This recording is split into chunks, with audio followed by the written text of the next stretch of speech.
अस्सलाम वालेकुम फ्रेंड्स, कैसे हैं आप सब। आई होप आप सब खैरियत से होंगे, मज़े में होंगे, नावल्स पढ़ रहे होंगे। तो आज मैं आपके साथ बहुत ही अच्छा नावल शेयर करने लगी हूँ। बहुत रोमांटिक का है, बहुत ही मज़े का है और नावल का नाम है इश्क बेहद। ज़ाहिर बात है, नावल के नाम से ही अंदाज़ा लगा लें कि कितना ही ज़बरदस्त नावल होगा। तो आप सब नावल की तरफ बढ़ने से पहले आप सबसे रिक्वेस्ट है कि प्लीज़ चैनल को ज़रूर सब्सक्राइब करें, बेल आइकन के बटन को प्रेस करें ताकि आप इस तरह के मज़ेदार नावल पढ़ सकें। ठीक है, तो चलना बढ़ता है नावल की तरफ। जिस दिन आप मेरा हाथ थाम कर चलेंगे ना, इस दिन नासा के हेड ऑफिस के सैटेलाइट फ़ोन पर एक पैगाम गूंजेगा। Mission completed. निज़ाम शमसी में गुमशुदा सितारे ने अपने चांद को पा लिया। सर्दी की हल्की हल्की आमद थी। मौसम इंतहाई खुशगवार था। रात के वक्त हसीन तारे गोया हीरो की चमक दे रहे थे। चांद भी मुकम्मल यौवन पर था। ठंडी ठंडी हवा दिल को सराहत बख्शने वाली, ऐसा लग रहा था गोया जन्नत की ही एक झलक हो।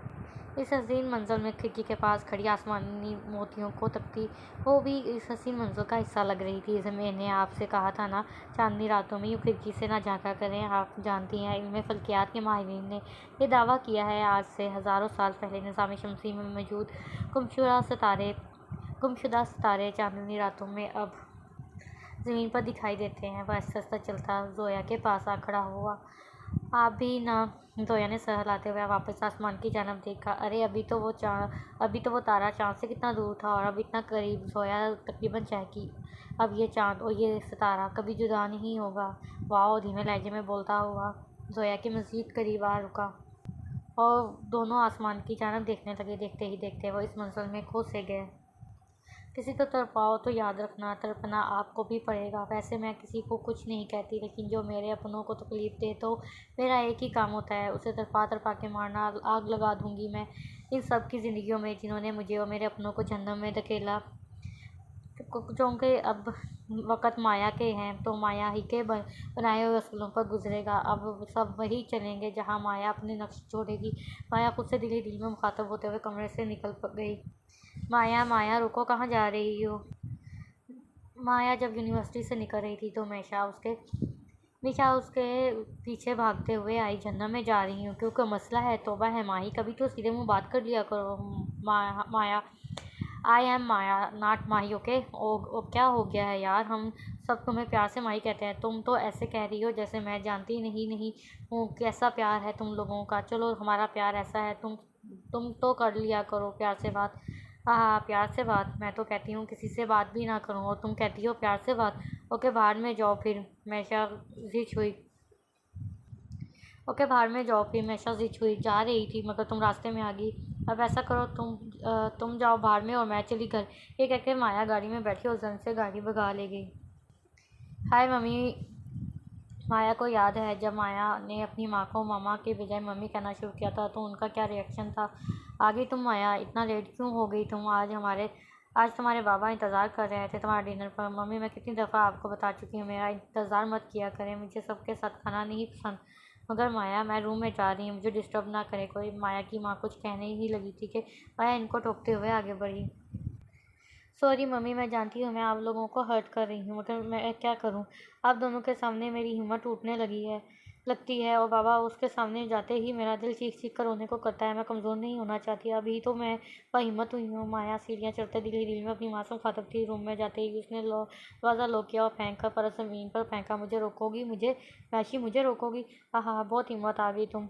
तो मैं ना, मगर बहुत जल्दी तुम्हारी हर हिम्मत तोड़ दूँगी मैं। माया तंज़ हंसी। तुमने हमेशा मेरे और मेरे अपनों के रास्तों में कांटे अटकाए। अब मैं तुम्हारे गले का वो कांटा बन जाऊंगी हमेशा के, जिसे तुम ना उगल सकोगी ना निगल सकोगी और आखिरकार तरफ तरफ का मर जाओगी। माया को गुस्सा आया और उसने चटक कर गुलदान श्रृंगार पर मारा और शीशे टुकड़े टुकड़े हो गया। मुझे याद है हमेशा, मुझे हर बात अच्छे से याद है। भला मैंने अपनी आंखों से देखा, कैसे भूल सकती हूँ।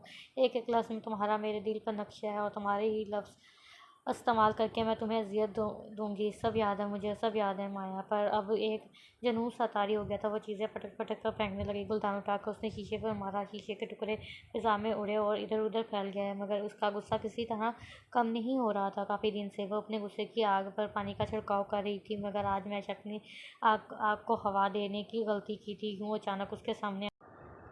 अब जब तक इस आग में मैशा सुलग नहीं जाती, माया को सुकून नहीं मिलना था। वक़्त आ गया है हमेशा, वक़्त आ गया है। माया के लहजे में अजीब वो वहशत थी। मखतूती मखतूती शक्ल का कमरा जिसमें माया और जोया और मैशा थी। इनके अलावा माया के आदमी और डेवल का मास्क लगाए वो एक तरफ कुर्सी पर बैठा था। माया दीवार के साथ टेक लगाए अपने मखसूस अंदाज में खड़ी थी। उसका पूरा ध्यान डेवल की तरफ था और जोया भी माया की तरह दीवार के साथ टेक लगाए खड़ी थी। के उसने स्कार्फ कर रखा था। जो कुछ कमरे में हो रहा था ऐसा लग रहा था उसे इन सब में कोई दिलचस्पी नहीं, या शायद वो ज़ाहिरी तौर पर ऐसा कर रही थी कि उसे दिलचस्पी ना हो। और मैशा कमरे के दूसरे कोने में रस्सियों से जकड़ी बैठी थी। उसके आसपास बहुत से आदमी इस पर रिवॉल्वर टालने खड़े थे। माया के सामने एक ऐसा ही मंजर लहर आया। मैशा, मैं आ गई हूँ ना, तुम्हें कुछ नहीं होने दूंगी। जोया दरवाजे पर आकर रुक गई। ऐसा ही मखतूती शक्ल का कमरा जिसके एक तरफ दरिंदानुमा शख्स बैठा था, दूसरी तरफ मैशा जकड़ी बैठी थी रस्सियों से। उस कमरे में 100 के करीब आदमी मौजूद थे। दरवाजे से लेकर मैशा के पाँव तक कांच ही कांच फैला हुआ था। मैशा मुसलसल चिल्ला रही थी, जोया मुझे बचाओ, जोया। हाल मैशा मुसलसल चिल्ला रही थी, माया, माया मुझे माफ़ कर दो, माया प्लीज़ मुझे छोड़ दो, माया मैंने क्या किया है, प्लीज़ जोया तुम माया से बोलो, वो तुम्हारी बात नहीं टालेगी। मैशा जानती थी कि माया कोई बात नहीं टालेगी जोया की। वो जानती थी कि कितनी मोहब्बत करती है वो जोया से।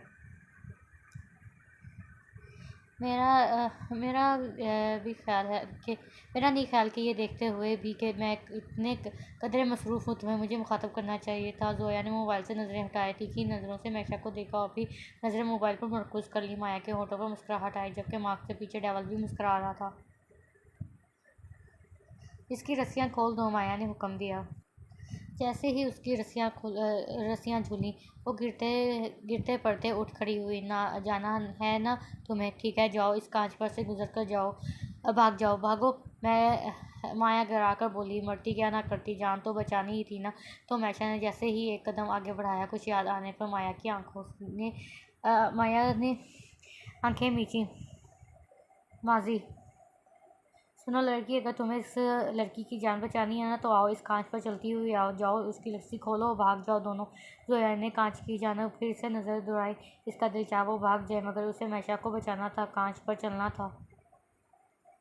हाल मैशा ने जैसे ही पहला कदम रखा, कांच पर रखा, उसकी चीख निकल गई। जोया खलखलाकर हंसी।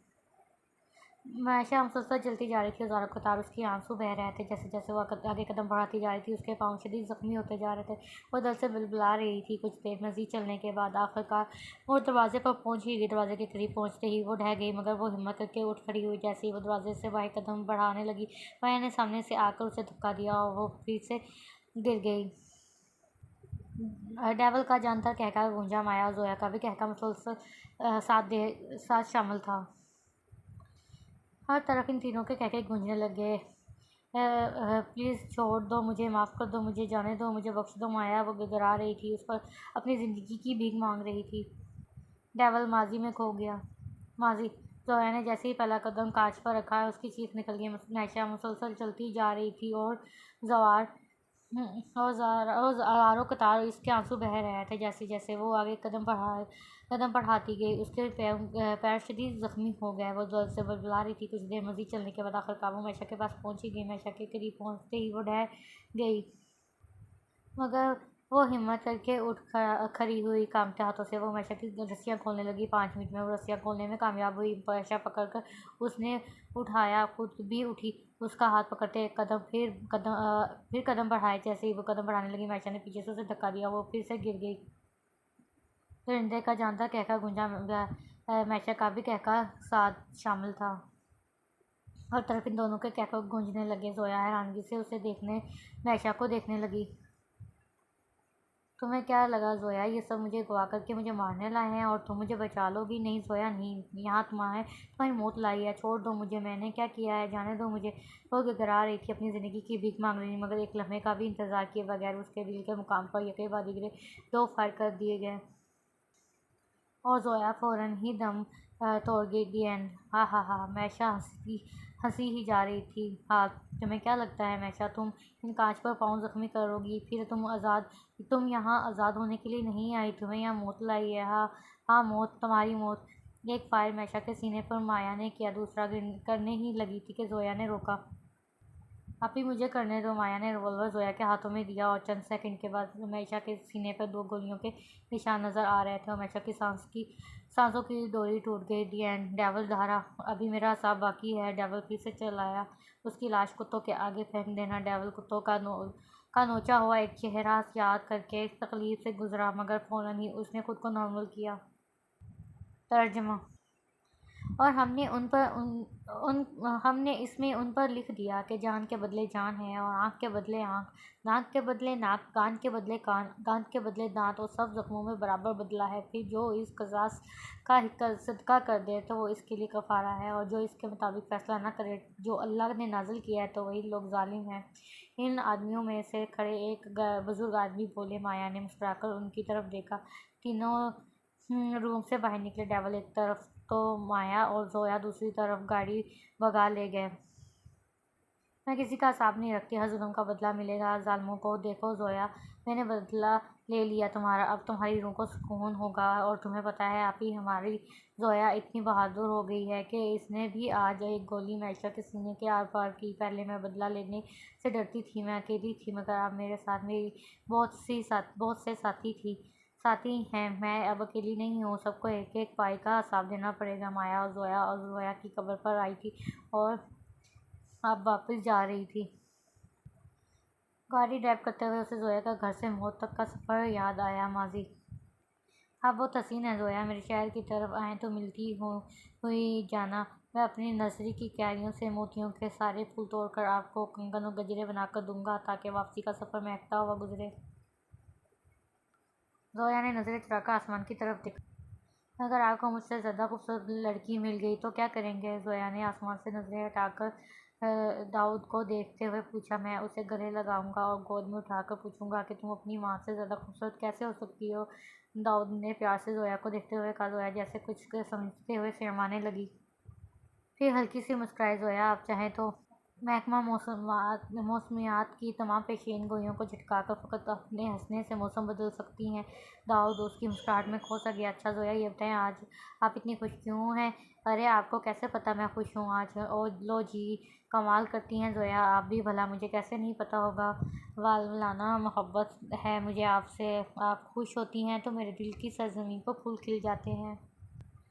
अगर आप उदास होती हैं तो मुझे दिल का दौरा पड़ जाता है। आखिर में दाऊद ने बात को मजाक का रुख दिया। कैसी बातें करते हैं, अल्लाह ना करे कि आपको कुछ हो जाए। गुस्से से बोली। अरे हाँ हाँ, मैं तो मजाक कर रहा था।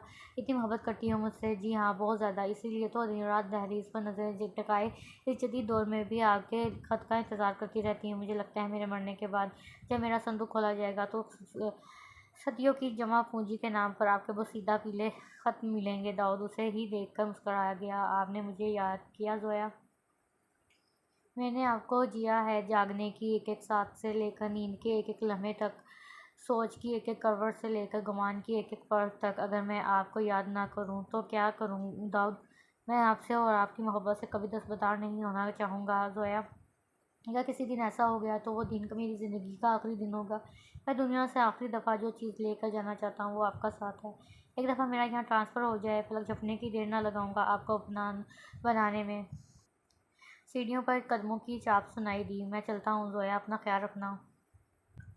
दाऊद जल्दी से उठकर दूसरी तरफ दीवार फैलांग गया। तुम यहाँ क्या कर रही हो जोया? कुछ नहीं मैशा, इतना खूबसूरत मंजर है यहाँ, मैं बस वही देख रही हूँ। खूबसूरत मंजर यहाँ की बजाय तो तुम्हारे दिल में हो रहा है मैडम, और मैं अच्छी तरह जानती हूँ तुम क्या देखने आई थी। तुम्हारे लिए बेहतर होगा जोया तुम खुद ही पीछे हट जाओ, इससे पहले कि मैं तुम्हारे सारे खूबसूरत मंजर बिगाड़ कर रख दूँ।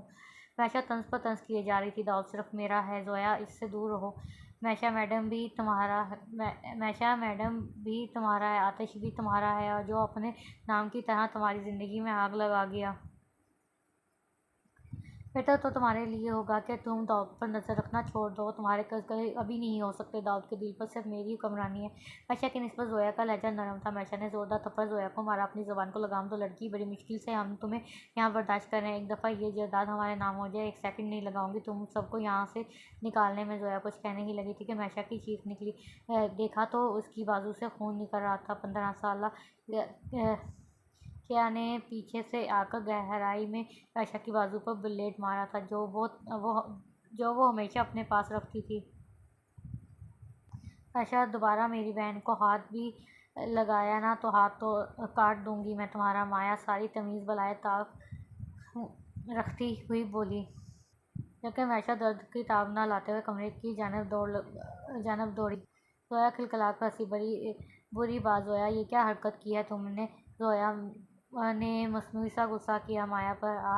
आपसे तो कुछ नहीं होना था, कैसे ही आपने आपको थप्पड़ लगाया, और आप भी फ़ौरन ऐसे ही थप्पड़ लगाती ना तो दोबारा ये ऐसी गुस्ताखी न करती। खैर, माया के होते हुए दोबारा ये ऐसा नहीं करेगी। आखिर माया नाम किस चीज़ का है? हाँ हाँ, अच्छा मेरी माँ, अब चलो। अच्छा, लिखने में ना बहुत ज़्यादा मिस्टेक की हुई है, तो खैर जैसा भी है अब आप लोगों के सामने ही है। अच्छा मेरी माँ, अब चलो सोते हैं, रात बहुत हो गई है।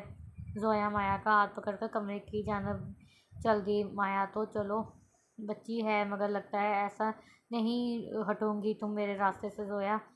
मुझे ही कुछ करना पड़ेगा। मैं तुम्हें खुद और दाऊद के दरमियान से ऐसा निकालूंगी जैसे मक्खन से बाल निकालते हैं। आयशा कमरे में जख्म पर पट्टी करती तमतमा रही थी, और साथ ही उसने किसी को कॉल मिलाई। उसके चेहरे पर अजीब सी मुस्कुराहट थी। इधर आओ माया। माया अपने बेड पर सोने लगी थी कि जोया ने उसे अपने पास बुलाया। जी माया उसके साथ लेट गई।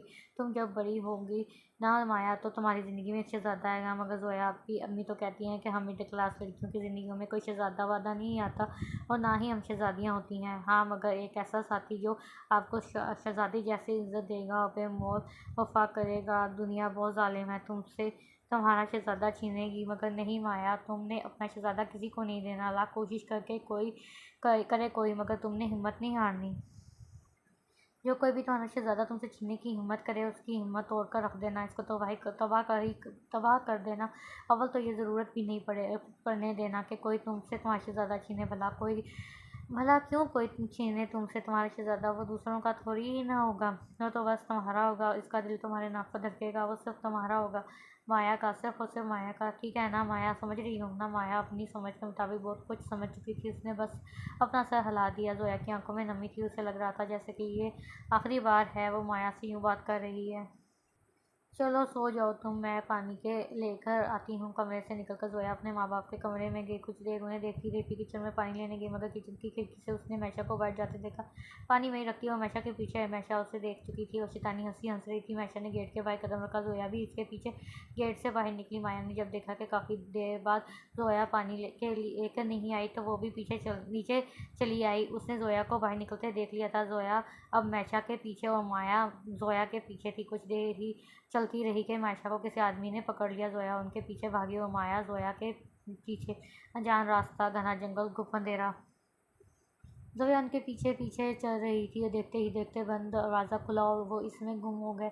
माया ये सब देख रही थी। यही वो जगह थी जहाँ जोया ने अपनी आखिरी सांसें ली की थी। जैसे ही माया और जोया घर पहुँचे, हर तरफ चैम गोयाँ हो रही थी। मैशा कहाँ है मेरी बच्ची? कहाँ है मेरी बच्ची? हर्षगुफ्ता मैशा की माँ चला रही थी। मैशा, अरे मैशा कहाँ है? भाग गई। माया ने भयानक लहजे में कहा। सब उसकी तरफ देखने लगे। इतने में दरवाज़ा बजा। पुलिस दरवाजे के पास खड़ी थी। पीछे से एम्बुलेंस के आदमी स्ट्रेचर पर लाश उठाए हुए थे। इनकी लाश समुंदर से मिली है। चेहरा बुरी तरह से जख्मी है। देखने के लायक नहीं है। बेहतर है कि जल्द से जल्द दफन कर दी जाए लाश। पुलिस एहलकारों में से एक ने कहा। शोर चले गए। माया के चेहरे पर कोई तासर नहीं था। मैशा के घर वाले दहाड़े मार मार कर रोने लगे। माया के डैड वहीं थे, मगर वो कुछ सुन नहीं सकते थे। अभी मुझे उलझन हो रही है इन सब से, जोया ने चीखते मैशा के घर वालों को देखकर कहा। चुप, माया चीखी। खबरदार, किसी की बेजे बेजे की आवाज़ें आईं तो गार्ड्स माया की एक आवाज़ पर गार्ड्स भागते हुए आए। मॉम, डैड को अंदर ले जाएं, और 5 मिनट में मुझे ये हाल खाली चाहिए। माया ने गार्ड्स की तरफ देखते हुए कहा। माया, तुम्हें तो मैं मैशा का भाई रेहान आगे बढ़ रहा ही था कि जोया ने उसे धक्का दिया। खबरदार, जोया ने उंगली दिखाई। दोनों रूम में चली गईं। थोड़ी देर बाद माया का रूम नॉक हुआ। माया ये सब माया की माँ अंदर दाखिल होते हुए बोली।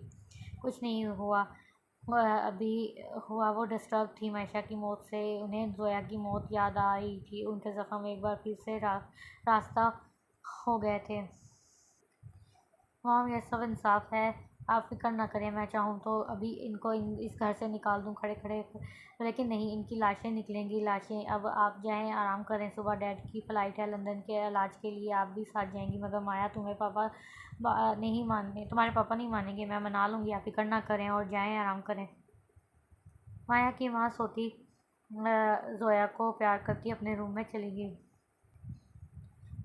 अगली सुबह देखे, अगली सुबह लिखना था और इन्होंने क्या लिखा हुआ है। अगली सुबह माया अपने बाबा के रूम में थी। बेटा, मैं नहीं जाना चाहता, आप सबसे दूर, मेरी बात को समझो। वो मुसलसल माया को कायल करने की में थे। आपके चाहे ना चाहने से कुछ नहीं होगा।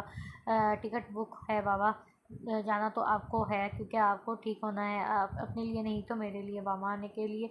एक बार फिर से जोया के मुँह से बाबा सुनने के लिए, और आपसे मिलने अब हम आते रहेंगे। मामा को वैसे ही आपके साथ होंगी, क्योंकि वो सुन नहीं सकते थे, इसलिए माया इनसे नोट पैड पर लिखकर बात कर रही थी, और या ये कहना ज़्यादा बेहतर होगा कि बात समझा रही थी। अचानक जोया कमरे में दाखिल हुए। वो जाने के लिए राज़ी हो गया। वो राज़ी होते या ना होते, जाना तो था ही। माया अपने कमरे में जोया के साथ रूम सेट करने में मदद कर रही थी कि रेहान के चिल्लाने की आवाज़ आई, जो कि हमेशा से छोटा भाई था।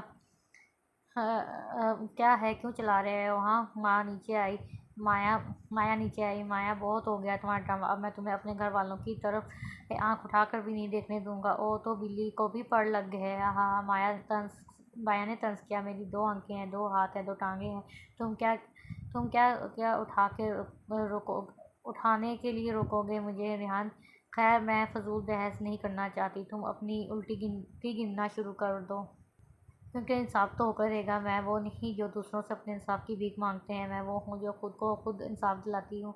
माया को पीछे धक्का देते हुए रेहान माया और जोया के कमरे में गया और जोया के बाजू पकड़कर पेट से खींचा। अगर ऐसा है माया, तो ऐसा ही सही, हिसाब बराबर होगा। मैं तुम्हारी बहन को जिंदा नहीं छोड़ूंगा।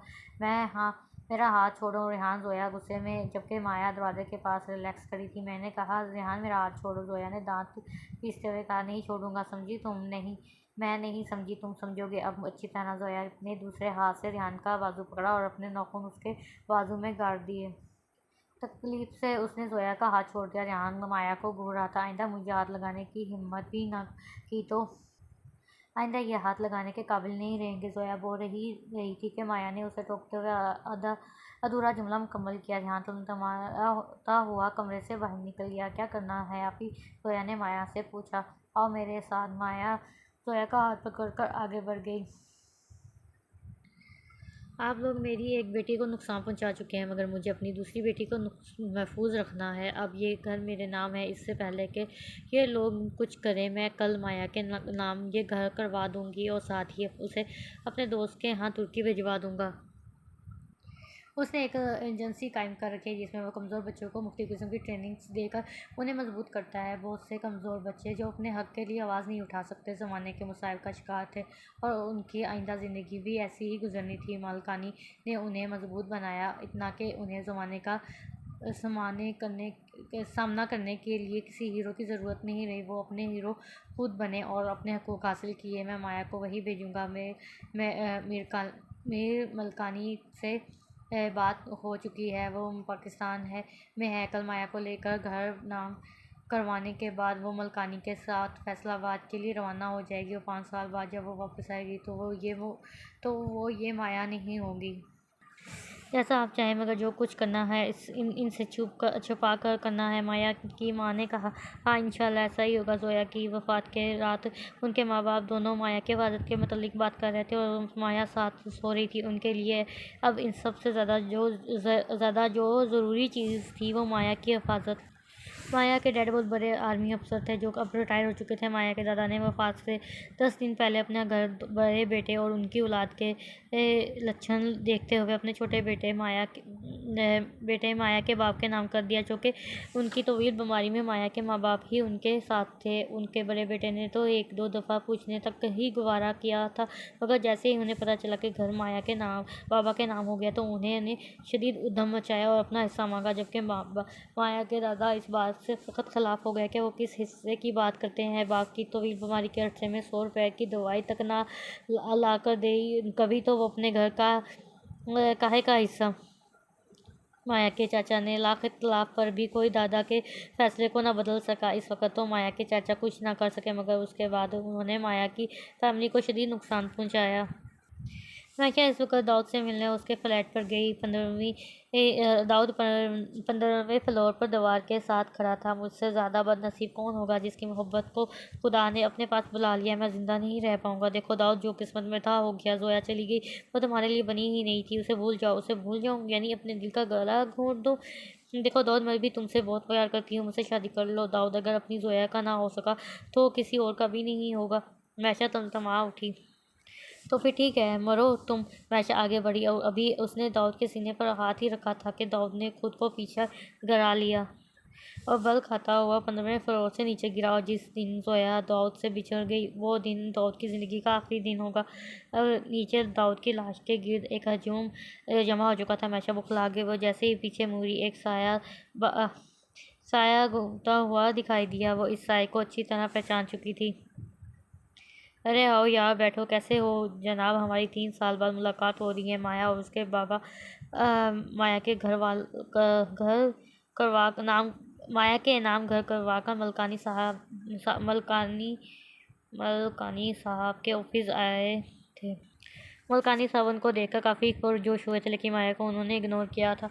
माया को यूं खुद का इग्नोर होना पसंद नहीं आया था, लेकिन उसने खुद भी उनको मुखातब ना करना बेहतर समझा था। मलकानी साहब तुर्की के इंटरनेशनल क्लब के मालिक थे और साथ ही साथ पाकिस्तान में उनका बिजनेस भी था, जो उनके दामाद ज़ुबैर मलिक चला रहे थे। चंद रस्मी बातों के बाद मुल्कानी साहब उठ खड़े हुए, क्योंकि उनकी फ़्लाइट का वक्त हो रहा था। माया को लेते वो वहाँ से निकल गए। माया अपने साथ कोई सामान लेकर नहीं जा रही थी। जो चीज़ भी थी वो क्लब के इंतज़ामिया की तरफ से मुहैया होगी। एयरपोर्ट पर माया मलकानी साहब नाम देखो ऐसा जैसे औरतों का हो। मलकानी साहब को पिक करने ज़ीशान आए और उनके साथ नुमान, जो माया के से 3 साल बड़ा लगता था। ज़ीशान मलकानी से बगलगीर हुए और नुमान ने माया की तरफ हाथ बढ़ाते हुए अपना तारफ़ करवाया, मगर माया ने हाथ नहीं मिलाया, बस अपना तारफ़ करवाया। माया और मलकानी साहब ज़ीशान की लाई गई गाड़ी में बैठ गए। गाड़ी क्लब की तरफ रवां दवां थी। जैसे जैसे गाड़ी आगे बढ़ती जा रही थी, खूबसूरत रास्ते माया की नज़रों से गुजरते गए, मगर माया ने कोई ख़ास तासुर ज़ाहिर न किया, क्योंकि खूबसूरती माया को अट्रैक्ट नहीं करती थी। जब वो चारों मलकानी क्लब पहुंचे तो बहुत रात हो चुकी थी। आराम का वक्त था। सब इस वक्त अपने अपने कमरों में जाकर आराम करें। सुबह नमाज के बाद सब लोग हाल में होंगे। सुबह आपको रोज़ की रूटीन के बारे में बताया जाएगा और इस तरह के कई पहलुओं से आपको आगाह किया जाएगा। नताशा तुम्हारी रूममेट माया होगी, वो इसको अपने साथ ले जाओ। मलकानी साहब वहीं खड़ी किसी लड़की से मुखातिब हुए। सब अपने अपने कमरों में चले गए। माया और नताशा भी अपने रूम की जानिब बढ़ी। माया वही कर रही थी जो सब उसे कह रहे थे। अभी तक वो शौक की इसी कैफियत में थी कि उसके बाप ने 5 साल तक उसे खुद से इतना दूर कर दिया। माया के दिलो दिमाग में अपनी माँ की बातें गर्दिश कर रही थी। माया बेटा, तुम्हें मजबूत बनना है, बहादुर बनना है, बदला लेना है, अपने सब जुर्मों से खुद की हिफाजत करनी है और दीगर ऐसी नसीहतें जो आते वक्त उसकी माँ ने उससे की थी। मुझे लगता है तुम काफ़ी थक गई हो, अब हमें सो जाना चाहिए। वैसे भी सुबह जल्दी उठना है। माँ सर हिलाती हुई रूम में पड़े दो सिंगल बेड से माँ सर हिलाती हुई रूम में पड़े। अब माँ लिखना था, माँ लिख दिया। हालात देख लो। हाँ। माया सर हिलाती हुई रूम में पड़े दो सिंगल बेड में से एक की जानिब बढ़ी। नताशा भी आराम लगाकर सो गई, लेकिन माया की आंखों से नींद को सो दूर थी। मुझसे से यही सोच रही थी कि कैसे रहेगी, घर वालों से दूर, यहाँ के लोग कैसे होंगे। सुबह अलार्म की आवाज़ से और दरवाज़ा झटकलाने झटलाने के आवाज़ से दोनों की आंख खुल गई। दरवाज़ा खुला तो सामने एक खतून खड़ी थी। माया, ये किसी जूलियट है? ये कैसी माया, ये कैसी जूलियट है? हमारे छोटे मोटे काम करती है। जूलियट है जो हमारे छोटे मोटे काम करती है। लेडी, ये माया है, कल ही न्यू आई है। ठीक है बेटा, आधा घंटा है तुम्हारे पास, नमाज वगैरह पढ़ो, जल्दी से हाल में पहुँचो। लेडीज़ इन्हें ब्लैक ट्रैक सूट पकड़वाते हुए चली गई, जो बिल्कुल माया और नताशा के साइज़ के थे। 25 मिनट बाद दोनों बिल्कुल तैयार थी। चलो माया, चलें। और तुम परेशान मत होना, मैं हूँ ना तुम्हारे साथ। थैंक्स नताशा। माया को खुश अखलाक नताशा काफ़ी अच्छी लगी थी। अगले 5 मिनट में वो दोनों हाल में थी। हाल में काफ़ी ज़्यादा कुर्सियाँ रखी हुई थी। आगे वाली कुर्सियों पर माया और नताशा भी बैठ गई। गुड मॉर्निंग गाइस, मलकानी साहब अंदर दाखिल हुए। गुड मॉर्निंग, आपके यकजुबान होकर जवाब दिया। उम्मीद है सबकी रात अच्छी गुजरी होगी। मुल्तानी साहब बोलना स्टार्ट हुई। ये इस्लामाबाद का मुल्तानी इंटरनेशनल क्लब है, जो खुफिया एजेंसी की तरफ से मुहैया किया गया है, जो बाहर से देखने में एक घर की तरह है, जिसमें मुल्तानी, उनका बेटा ज़ीशान और पोता नुमान रहता है, साथ ही उनके, मगर अंदर से ये एक बहुत बड़ा ट्रेनिंग क्लब है। यहाँ हर बच्चे की कोई ना कोई कहानी होती है, मगर यहाँ से जाने के बाद हर बच्चा अपनी कहानी का खुद मुख्तियार होता है। हम आपका पढ़ाई का खर्च बिल्कुल नहीं होने देंगे। इस बिल्डिंग के ऊपर आप लोगों का स्कूल है, जो 7 बजे स्टार्ट होगा, फिर 7 बजे से 1 बजे तक आपका स्कूल टाइम, 2 बजे तक खाना, फ्रेश होना, आराम करना वगैरह। 2:15 पर आपकी ट्रेनिंग स्टार्ट होगी, जो रात 9 बजे तक चलेगी। इसके बाद सुबह 7 बजे तक का वक़्त आपके पास होगा और आप अपनी मर्ज़ी से सर्व करेंगे। मैं यहाँ हज़ारों बच्चे हैं, लेकिन मेरे ग्रुप में 20 बच्चे हैं, जो 4-4 करके 5 ग्रुप्स में डिवाइड हैं। ग्रुप्स में ट्रेनिंग होके फिर आहिस्ता-आहिस्ता एक-एक मेंबर दाखिल कर दिया जाएगा। एंड पर आप एक-एक अकेले होंगे और ट्रेनिंग का ये मरहला सबसे मुश्किल होगा। फिर दोबारा आप लोग ग्रुप्स में आएंगे। 5 साल के आखिर में आप लोगों को एक टास्क दिया जाएगा, जिसे मुकम्मल करने के बाद आपको फैसलाबाद मुल्तानी इंटरनेशनल क्लब में का सर्टिफिकेट आपको थमा दिया जाएगा। ट्रेनिंग के दौरान किसी भी गुस्ताखी के बाद आपके पास सिर्फ 2 वार्निंग्स होंगी। इसके बाद पनिशमेंट होगी। आपकी क्लासरूम का विज़िट आपको आज करवा दिया जाएगा। अब बारी बारी सब अपना तारफ़ करवाएं। सबसे पहले तारफ़ माया ने, फिर नताशा ने, फिर नमान, और पर उनके ग्रुप में जो चौथा मेंबर था असलाम, नुमान का ही कज़न ने, और फिर यूँ बारी बारी सब ने अपना तारफ़ करवाया। मज़ीद उन्हें बताया गया कि जो हफ्ता ट्रेनिंग में एक अपना बेस्ट देगा वो ग्रुप का लीडर होगा। ज़ीशान ने आधे घंटे के अंदर अंदर उन्हें क्लास दिखा दी और सब लोग आम कपड़ों में थे। मुल्तानी के कहने पर सब बच्चों का गेटअप चेंज सेशन किया गया, जिसमें सबका हुलिया बिल्कुल तब्दील कर दिया गया। माया, जो कि आम से हुलिये में थी, घर से सिंपल सा महरून रंग का सूट पहने हुए थे। उसे ब्लैक कलर का एक ट्रैक सूट पहनाकर शीशे के आगे बैठाया गया, जो माया पर बहुत ही जच रहा था। उसके बाद माया के सामने सीधे और लंबे बालों को शोल्डर कट बालों में तब्दील कर दिया गया। शोल्डर कट बालों से माया की पर्सनैलिटी को चांद चांद लग गया। उसके बाद माया के हाथों में वह घड़ी पहनाई गई और साथ ही साथ रात से पहले ना उतारने की तलकीन की गई। पैरों से आम स्लीपर्स उतार कर ब्लैक ट्रैक शूज़ पहनाए गए और साथ ही माया के ट्रैक सूट के लेफ़्ट साइड पर 13 नंबर का बैज लगा दिया गया, जो उसके नाम के पहले हरूफ के तेरी के लिहाज से था। माया, जो इन सब के दौरान आंखें बंद किए बैठी थी, आंखें खोल कर खुद को देखा और देखती रह गई। ये तो वही वैसा यूलिया जैसा मैं कभी चाहा करती थी, माया ने सोचा। दिल ही दिल में खुश हुई। बाकी सब भी अपने अपने नए हुलिये में मौजूद थे, जो इन पर सूट करता था। माया और नताशा एक ही गेटअप में थी। Wow Maya, you are looking so gorgeous. Maya के सामने आने पर नताशा तारीफ़ किए बगैर ना रह सकी। थैंक यू नताशा, तुम भी बहुत प्यारी लग रही हो।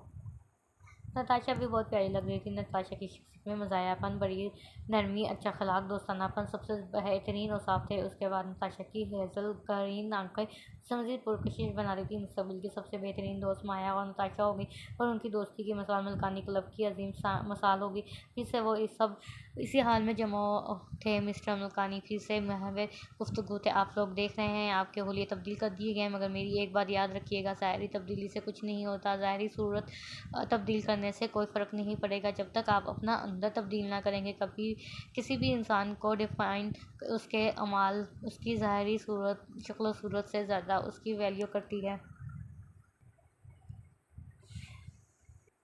सिर्फ ज़ाहिरी ही तब्दील नहीं करना, अपनी वैल्यू को भी तब्दील करना है और कुछ हदें मुकर्रर करनी है। अपनी एक वैल्यू बनानी है दूसरों की नज़र में, ताकि कोई आगे हदूद पार ना कर सके। मजबूत इंसान बनने के लिए आपका हाई वैल्यू होना ज़रूरी है।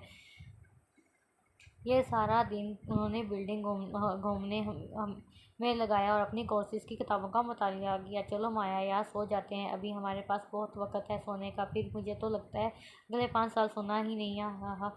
नताशा रूम में आते ही बेड पर डह गई। आज का दिन फ्री था, मगर फिर भी थका देने वाला था। अगले 10 मिनट में वो दोनों नींद की गहरी वादियों में खो गई। हाल अंधेरे में डूबता मखतूती शक्ल का कमरा, जिसमें माया, जोया और रेहान, उनके अलावा माया के आदमी और डेविल का मास्क लगाए वो एक तरफ कुर्सी पर बैठा था। माया दीवार के साथ टेक लगाए अपने मखसूस अंदाज में खड़ी थी। उसका पूरा ध्यान डेविल की तरफ था और जोया भी माया की तरफ ध्यान की तरह दीवार के साथ टेक लगाए खड़ी थी। उसने स्कार्फ कर रखा था। आज भी वो सब हमेशा की मौत के 1 साल बाद इसी कमरे में मौजूद थे। आज माया के कटहरे में मुलजिम को इंसाफ दिलाने के लिए लाया गया था। मुलजिम बेगुनाह था मगर रेहान गुनहगार। अगर बेगुनाह मर सकता है तो गुनहगार क्यों ना मरे। इस पानी में हाथ डालो रेहान और देखो कितना गर्म है। माया, तुम मेरा कुछ नहीं बिगाड़ सकती। एक दफ़ा छोड़ो तो मुझे। तुम्हें लगता है कि मैं तुम्हें छोड़ दूंगी? नहीं रेहान, तुमने और तुम्हारी बहन ने मेरे बेकसूर भाई की जान ली और मैं तुम्हें कैसे छोड़ दूँ? माया, तुम मेरे बेटे को छोड़ दो। मैं तुम्हारे आगे हाथ जोड़ता हूँ। रेहान का बाप मुसलसल अपने बेटे की ज़िंदगी की भीख मांग रहा था। चुप हो जाओ तुम दोनों, बिल्कुल चुप। भी कान पक गए हैं मेरे। किस लिए माफ़िया मांग रहे हो? हाँ, मेरे भाई को तुम लोगों ने माफ़ किया नहीं ना? नहीं ना, तो मैं गुनहगार को कैसे माफ़ कर दूँ? तुम लोगों को तो खुदा भी माफ़ नहीं करेगा। याद करो रेहान, याद करो जब यहाँ मेरे भाई को लाया गया था। अंधेरे में डूबता मखतूती शक्ल का कमरा जिसमें माया और जोया और रेहान, उनके अलावा माया के आदमी और डेविल का मास्क लगाए वो एक तरफ कुर्सी पर बैठा था। मैशा के कटहरे में माया का मासूम भाई जो मुश्किल 11 साल का था, उस सज़ा के लिए लाया गया था कि इसने मैशा को दाऊद के साथ देख लिया था और धोखे से रेहान खेलने के बहाने उसे यहाँ लाया था। आज माया भी उसे धोखे से उसके दोस्तों के ज़रिए यहाँ लाई थी। रेहान समझा माजी से निकला। चाचा, तुम्हें चाचा कहना। चाचा नाम की तोहीन है। याद करो, ज़रा याद करो। नहीं, याद ना करो। याद तो अच्छी तरह होगा ना। कान बंद करो इसके ताकि ये अपने बेटे की चीखें ना सुन सके। मैशा के कहने की देर थी कि गर्म स्किन जला देने वाला लावा माया के बाप के कान में डाला गया। तकलीफ की शिद्दत से वो वहीं गिर पड़े। याद है ना प्यारे चाचे? माया की आवाज़ पर वो चौंका। माजी से बाहर निकला। कान बंद करो इसके ताकि ये अपने बेटे की चीखें ना सुन सके। माया के कहने की देर थी कि स्किन जला देने वाला लावा माया के चाचा के कान में डाला गया। तकलीफ की शिद्दत से वो वहीं गिर गया और वहाँ खौलता हुआ पानी रेहान पर डाला गया कि उसका झुलसने लगे और उसका बाप कानों पे हाथ रखे बेबसी से उसे देखने लगा। और कुछ देर बाद रेहान की मौत हो गई और वही खौलता हुआ पानी मुअज़्ज़िम माया के नन्हे भाई पर डाला गया। फ़ज़ा में उसकी चीखें बुलंद हुईं और इसका भाई ज़मीन पर गिरे उसे बेबसी से देखने लगा। कुछ देर बाद मुअज़्ज़िम की मौत हो गई। वो मंज़िल था जो रेहान की आंखों के सामने अपनी मौत के वक़्त चल रहा था। तर्जुमा लोगों के लिए उनका अज़ाब बहुत करीब आ गया है। वो बड़ी गफ़लत में मुँह मोड़ने वाले हैं। लोगों का हाल ये है कि अपना हिसाब नहायत करीब आने के बावजूद ऐसी भारी गफलत में पड़ते हैं कि हर नसीहत से मुंह मोड़े हुए हैं। इस आदमी की गफलत और गिलास में क्या शक है जो ये जानते हुए भी खबरदार नहीं हो ताकि मुझे यकीनन मरना है सिर्फ इसलिए कि मौत या क़यामत का दिन उसे मुतय्यन करके नहीं बताया गया। इसकी मिसाल इस निकम्मे तालिब इल्म की सी है जिसे मालूम है कि इम्तिहान यकीनन होगा मगर वो इसके लिए बेपरवाह है कि अभी इम्तिहान की तारीख का ऐलान नहीं हुआ। लोग अपनी गफलत में पड़े हुए हैं जबकि मौत की चक्की पीसी चली जा रही है। कभी ना कभी तो लोगों को उनके लिए हिसाब देना ही पड़ता है ना। मुअज़्ज़म, मेरे भाई, मेरे शहज़ादे, देखो आज आपकी आपी आपकी मौत का बदला लेकर आ रही है। आपका पता है मुझे कितना सुकून मिल रहा है। जिस इंतकाम के लिए मैं बरसों से जल रही थी, आज इस इंतकाम की आग से मैंने उन्हें जला दिया। मुअज़्ज़म, तुम्हें पता है बाबा को मैंने ऐलान के लिए भेजा है। वो बिल्कुल ठीक हो जाएंगे। बिल्कुल वहाँ इलाज के लिए भेजा है। वो बिल्कुल ठीक हो जाएंगे। वहाँ से निकलने के बाद माया मुअज़्ज़म की कब्र पर गई। आपी, डॉक्टर हाशिम की कॉल आ रही है। जोया जो गाड़ी में बैठी भागकर माया के पास आई। तुम चलो, मैं आती हूँ। अच्छा ठीक है आपी की जान, मैं जा रही हूँ। जब बाबा ठीक हो जाएंगे तो मैं तुमसे मिलने आऊँगी। माया आंसू साफ करती हुई गाड़ी की जानब बढ़ गई। अस्सलाम वालेकुम माया। वालेकुम सलाम डॉक्टर हाशिम। मेरे बाबा कैसे हैं? घर नहीं आई थी माया क्योंकि वहाँ मातम चल रहा था जो कि माया को बिल्कुल पसंद नहीं था। और जोया डेविल के घर रुकी थी। डाबल के घर आने के बाद माया ने डॉक्टर हाशिम को कॉल मिलाई। डॉक्टर हाशिम माया के बाबा के डॉक्टर थे, जो कि बहुत ही टैलेंटेड, हैंडसम और गुड लुकिंग इंसान थे। उन्हें अपने काम से बेहद मोहब्बत, इंसानियत की खिदमत करना डॉक्टर हाशिम का जुनून था, जिसको पाने के लिए उन्होंने बहुत मेहनत की। माया की फैमिली के साथ उनकी अच्छी जान पहचान थी, क्योंकि डॉक्टर हाशिम के बाबा माया के बाबा के बहुत अच्छे दोस्त थे और अभी तक हैं। हाँ माया, आपके बाबा बहुत अच्छे से रिकवर कर रहे हैं, इंशाल्लाह बहुत जल्द ठीक हो जाएंगे। मैंने आपको ये बताने के लिए कॉल की थी कि आपके बाबा आपसे मुलाकात करना चाहते हैं और आपकी माम भी यही चाहती हैं एक बार आप यहाँ का चक्कर लगाएं।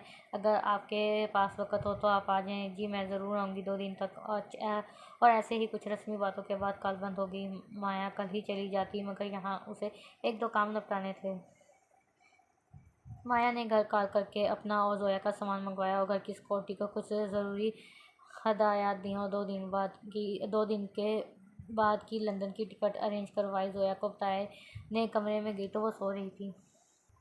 सुबह बताने का सोचकर माया ने उसे डिस्टर्ब नहीं किया। माया अपने कमरे में घर नहीं जाना चाहती थी जब तक उसका घर खाली ना हो जाता। माया अपने चाचा चाची को कहीं दूर भेज देना चाहती थी। माया अपने बेड पर लेटी सोने की कोशिश करने लगी थी, मगर उसे नींद नहीं आई। माया की नींद तब तक उससे रूठी रहेगी जब तक वो अपने सब मुजरिमों को उनके इल्ज़ाम तक ना पहुंचा लेती। आज माया और जोया शाम 6 बजे की फ़्लाइट से लंदन जा रही थी। जहाज़ टेक ऑफ होने से पहले माया ने अपना मोबाइल ऑफ कर दिया। आप ही एक बात पूछूं? जोया ने माया को बातों के हाँ बोलो। हमारी टीचर कहती है हर हाल में शुक्र के साथ सब्र भी करो। आप ही क्या ये सब मेरा मतलब है? ये बदला लेना ज़रूरी था क्या? सब्र नहीं कर सकते थे हम? जोया, सब्र क्या है? बर्दाश्त करना ना। सब्र गम पर किया जाता है। जोया, मर गई, मौजूम मर गया, बाबा की कुव्वत समात जाती रही, हमने सब्र किया। इन दोनों के मरने की वजह क्या थी? बाबा खुद की इस तकलीफ़ की वजह क्या थी? जुल्म किया है ना तो मेरी जान, जुल्म पर सब्र नहीं है। जुल्म बर्दाश्त करना सब्र नहीं कहलाता। जुल्म या तो माफ़ कर दिया जाता है या जुल्म का बदला लिया जाता है। माफ़ करना मेरी फ़ितरत में नहीं। दोबारा तुम मुझसे इस मौजू पर बात नहीं करोगी, ओके? जी आपी। जोया माया की आंखों में सुर्खी देख चुकी थी। जोया माया की आंखों में सुर्खी देख थी। इसको अपने फजूल बोलने पर शर्मिंदगी हुई। फिर प्लेन में सारे राह माया ने जोया से कोई बात न की और जोया भी मारे शर्मिंदगी के दोबारा ना बोल सकी। एयरपोर्ट पर उन्हें पिक करने हाशिम आया था। माया ने घुटनों तक आती लॉन्ग शर्ट और जीन्स पहन रखी थी, बाल खुले करके छोड़े हुए थे, आंखों पर कुछ चश्मा। अस्सलाम वालेकुम। माया वो गाड़ी उनके करीब खड़ी करते हुए हाशिम ने सलाम किया। वालेकुम सलाम। माया और जोया ने यकज़बान होकर जवाब दिया। उम्मीद है आपका सफ़र अच्छा गुजरा होगा। आओ बैठो। दोनों बैग डोर खोल कर गाड़ी में बैठ गई। जोया, आप कैसी हो? पढ़ाई कैसी जा रही है? मैं ठीक हूँ हाशिम भाई, आप कैसे हैं? मैं भी ठीक हूँ गुड़िया। उसके बाद तीनों का सफ़र खामोशी से गुजरा। माया टिकट बांध कर हाशिम को देखे जा रही थी। आधे घंटे बाद वो अस्पताल पहुँचे। Maya, I miss you mama. Mama, I miss you mama. Zoya भागकर मामा के गले लगी। माया बाबा से मिल रही थी। फिर माया मामा से मिली और जोया बाबा से। काफ़ी देर वो दोनों मामा बाबा के साथ बैठी रहीं। फिर माया का फ़ोन बजा। वो उठकर बाहर चली गई। वाट फ़ोन की दूसरी तरफ से बात सुनने के बाद माया को शदीद झटका लगा। माया को इस वक्त पसीने छूट रहे थे। क्या हुआ माया? आप कुछ परेशान लग रही हैं। डॉक्टर हाशिम बाहर आया और माया को परेशान देखकर उसकी तरफ चले आए। माया ने कोई जवाब न दिया। इस एवरीथिंग ओके माया? डॉक्टर हाशिम ने दोबारा पूछा। यस ओके, माया ने हकलाते हुए जवाब दिया और फ़ौरन अंदर भागी। मामा वो क्या हुआ है? माया, तुम इतनी घबराई हुई क्यों हो? माया की माँ उसे इस कदर परेशानी में देखकर उठ खड़ी हुई। मामा, वो बाबा के भाई की डेथ ये मेरी वजह से। लेकिन मामा मैंने तो बस इंसाफ किया था, बराबरी से बदला। डेथ? ओह माय गॉड, मेरी वजह से? नहीं माया बेटा, तुम्हारी वजह से नहीं। तुमने कुछ नहीं किया। उनकी मौत जिस वक्त लिखी थी आकर रही। ये बदला लेना तो बस एक बहाना था। तुम खुद को कसूरवार मत समझो मेरी बच्ची, परेशान मत हो। ऐसे क्यों घबराए? तुम तो बहुत मजबूत हो माया। जो कुछ तुमने किया उनके कर्मों की सज़ा थी माया, और मौत तो खुदा की तरफ से है ना। तुम खुद को क्यों हल्कान मत करो मामा। माया की माँ उसे मुसलसल समझाई जा रही थी। माया अब कदर रिलैक्स भी कर रही थी। फ़ोन पर स्कॉटी को चंद हदायत देते हुए वो कल सोफे से टेक लगा कर बैठ गई। नहीं माया, माम सही कह रही हैं, ये मेरी वजह से नहीं हुआ। मैंने मारा तो नहीं है ना इन्हें। मैंने तो बस इंसाफ किया है, बदला लिया है इस तकलीफ़ का जो उन्होंने मेरे बाबा को पहुँचाई। माया खुद से ही महज गुफ्तगू थी। माजी 5 साल बच्चे। ये क्या सायरन में मगर आज तो छुट्टी थी। नताशा ने बनाया 5 4 2 3 2 1 स्टैंड अप। माया नताशा चलाई। क्या है नताशा, कान फाड़ दिए हैं तुमने मेरे, क्यों चला रही हो? मौत की घंटी। माया क्या मौत की घंटी? माया ने आंखें फाड़ कर नताशा को देखा। मेरा मतलब मलकानी का सायरन का जायरीन उठो चलो हाल में। अगले 10 मिनट में सब हाल में मौजूद थे। आप लोग सोच रहे होंगे आज तो छुट्टी थी, मगर मैंने सोचा आप लोग रेस्ट करते करते थक गए होंगे तो एक छोटी सी एक्टिविटी हो जाए। मलकानी साहब की आवाज़ हाल में गूंज रही थी। मलकानी ग्रुप की टीम आपको 4 ग्रुप्स जो कि आपके हैं उनमें बाहर लेकर जाएगी। वहाँ हर ग्रुप की एक सिक्योरिटी गार्ड होगा। हर ग्रुप को कुछ ना कुछ लाना है, जैसे कि एक खूबसूरत सी पेंटिंग होगी। इसी तरह कोई प्यारी चीज़। 1 घंटे में आप लोग वापस आएंगे। And your time start now go. सारे ग्रुप बारी बारी बाहर को निकले। सब लोग इधर उधर फिर रहे थे, चीज़ें तलाश कर रहे थे। माया लोगों का ग्रुप बाकी ग्रुप से मुख्तलिफ राह पर था। थोड़ा आगे चलकर माया को बच्चे के रोने की आवाज़ आई। जिस पर माया लोगों का ग्रुप था वहाँ जंगलात थे। मुसलसल बच्चे के रोने की आवाज़ आई, जब जैसे नताशा, नुमान और अजलान भी नोट कर चुके थे। माया आवाज़ की जानब बढ़ी। माया जंगल की तरफ बढ़ रही थी। सब इसको रोक रहे थे मगर वो सुन ही नहीं रही थी। किसी की सिक्योरिटी गार्ड ने उसके पीछे जाने से ये कहकर मना कर दिया कि जंगल में बहुत से जंगली जानवर होते हैं। नताशा ने जब देखा कि नुमान और अजलान भी अपनी जगह से हिल नहीं रहे थे तो वो खुद माया के पीछे होकर जल्दी ही माया नताशा को मिल गई। माया ज़्यादा दूर नहीं गई थी। माया के हाथ में बच्चा था, कंबल में लिपटा खूबसूरत सा। माया ने इधर उधर देखा, वहाँ कोई नहीं था। बच्चे को लेती माया और नताशा जंगल बाहर निकल आई। घंटा ख़त्म होने हर सब लोग हाल में मौजूद थे। हर ग्रुप से उसकी लाई गई चेटर को की पता नहीं क्या लिखा हुआ है। माया के ग्रुप की तरफ मलकानी पड़े तो तुम लोग क्या लाए हो? माया ने पीछे खड़ी लेडी जूलियट की तरफ इशारा किया। उसके हाथ में बच्चा था। माया और नताशा ने बिल्डिंग में आते ही बच्चा लेडी जूलियट को थमाया था। उन्होंने बच्चे को साफ सुथरा किया। माया ने सब वाक़या सुनाया कि कैसे उनको बच्चा मिला। मलकानी साहब शदीद हैरान थे। सर, ये बच्चा नहीं बच्ची है। लेडी ने कहा, ये बच्ची, इसका नाम हम जोया रखेंगे और मैं इसको साथ लेकर जाऊंगी। ठीक है माया, हम उसे तुम्हारे घर भिजवा देंगे। अगर तुम्हारे घर वाले इसकी जिम्मेदारी लेने को तैयार हो गए तो ठीक, वरना इसको किसी यतीम खाने में छोड़ आएंगे। जहल, मुझे अफसोस है कि इस नन्ही सी जान को हवस की बीच चढ़ाकर जंगल में छोड़ दिया गया। मैं बहुत खुश हूँ माया कि तुम उसे यहाँ लाई। निशान तुम्हारे घर वालों से तुम्हारी बात करवा देगा। माया ने अपनी माँ से बात की। वह बच्ची रखने को तैयार थे। बात करके माया रूम में आई। चलो मेरे साथ माया। नताशा माया का हाथ पकड़कर बाहर की जानब बढ़ी। कहाँ जा रही हो नताशा? कुछ नहीं, तुम मेरे साथ चलो। वो दोनों चलती हुई मकानिक ऑफिस के सामने जा खड़ी हुई। नताशा ने एक लंबा सांस हलक में उतारा। डोर नॉकर के अंदर आने की इजाज़त ली। इजाज़त मिलती ही दोनों अंदर आ गई। सर, मैं और माया नुमान और अजलान के ग्रुप के साथ ग्रुप के ख़िलाफ़ हैं। क्यों बेटा? मलकानी हैरान हुए। सर, माया और मैं जब जंगल में गए तो ये जानते हुए भी कि वहाँ ख़तरा है, उन्होंने मुझे और माया को अकेली जंगल में भेजा। वो लड़के थे, उन्हें बहादुर होना चाहिए था। ग्रुप साथ में काम करता है, उन्हें हमारे साथ होना चाहिए था। हम ये ऐसे कमज़ोर दिल के लोगों के साथ नहीं रह सकते। आप हमारा ग्रुप चेंज करें। दूसरी बात सर, कि जो सिक्योरिटी गार्ड आपने हमारे साथ भेजा उसने जंगल में हमारे साथ जाने से ये कहकर मना कर दिया कि वहाँ बहुत से जंगली जानवर होते हैं। हमें सिक्योरिटी करने की बजाय उसने खुद को तरजीह दी। मैं ये नहीं कह रही कि उन्होंने खुद को क्यों तरजीह दी, मगर मुझे एतराज़ है कि सिक्योरिटी गार्ड ने अपना फ़र्ज़ नहीं निभाया। जो शख्स अपने काम के साथ ईमानदारी नहीं, हम उसके अंडर नहीं रह सकते। माया ने भी हाँ में सर हिलाया तो नताशा की बात से एग्री थे। मलकानी सिक्योरिटी गार्ड चेंज करने का वादा किया, मगर वो ग्रुप चेंज नहीं कर रहे थे, बल्कि नुमान और अजलान को बुलाकर उनकी अच्छी खासी वाट लगाई थी। इस नताशा को तो देख लूँगा, समझती क्या है अपने आप को? नुमान को काफ़ी गुस्सा आ रहा था। बहादुरी गुस्से को काबू करने का नाम है नुमान। ज़ीशान की आवाज़ पर नुमान ने पीछे मुड़कर देखा और फिर खामोशी से नज़रें झुकाए रूम में चला गया। रूटीन के मुताबिक सुबह सब जल्दी उठे, अपनी क्लासेस लीं और अब सब ट्रेनिंग हॉल में मौजूद थे। अपने अपने बेंच लगाए और बेंच नंबर की ट्रैक पर जाकर खड़े हुए। 2 फुट के फासले से मसनूई ट्रैक बनाए गए थे। सब अपने अपने बेंच नंबर के ट्रैक पर जा खड़े हुए। भागना शुरू करो और जब तक मैं ना कहूँ रुकना नहीं है। जो रुकेगा अपनी पनिशमेंट का जिम्मेदार खुद होगा। Run now. स्पीकर में ज़ीशान की आवाज़ गूंजी। सबने भागना शुरू किया। माया, मुझे ये बचपन से ही भागने से एलर्जी है। बचपन में हमारे घर में आग लग गई थी।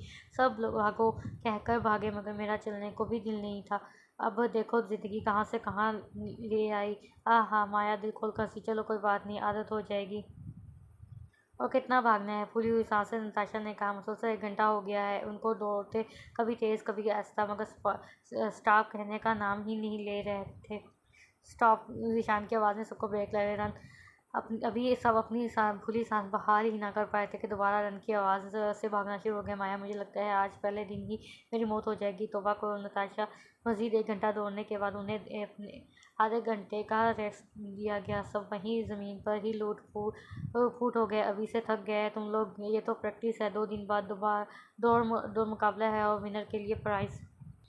आज के दिन उन्हें वक्र से दोहराया गया। बाजुओं की वर्जिश, लोगों के पेट की पुशअप वगैरह भी करवाए गए।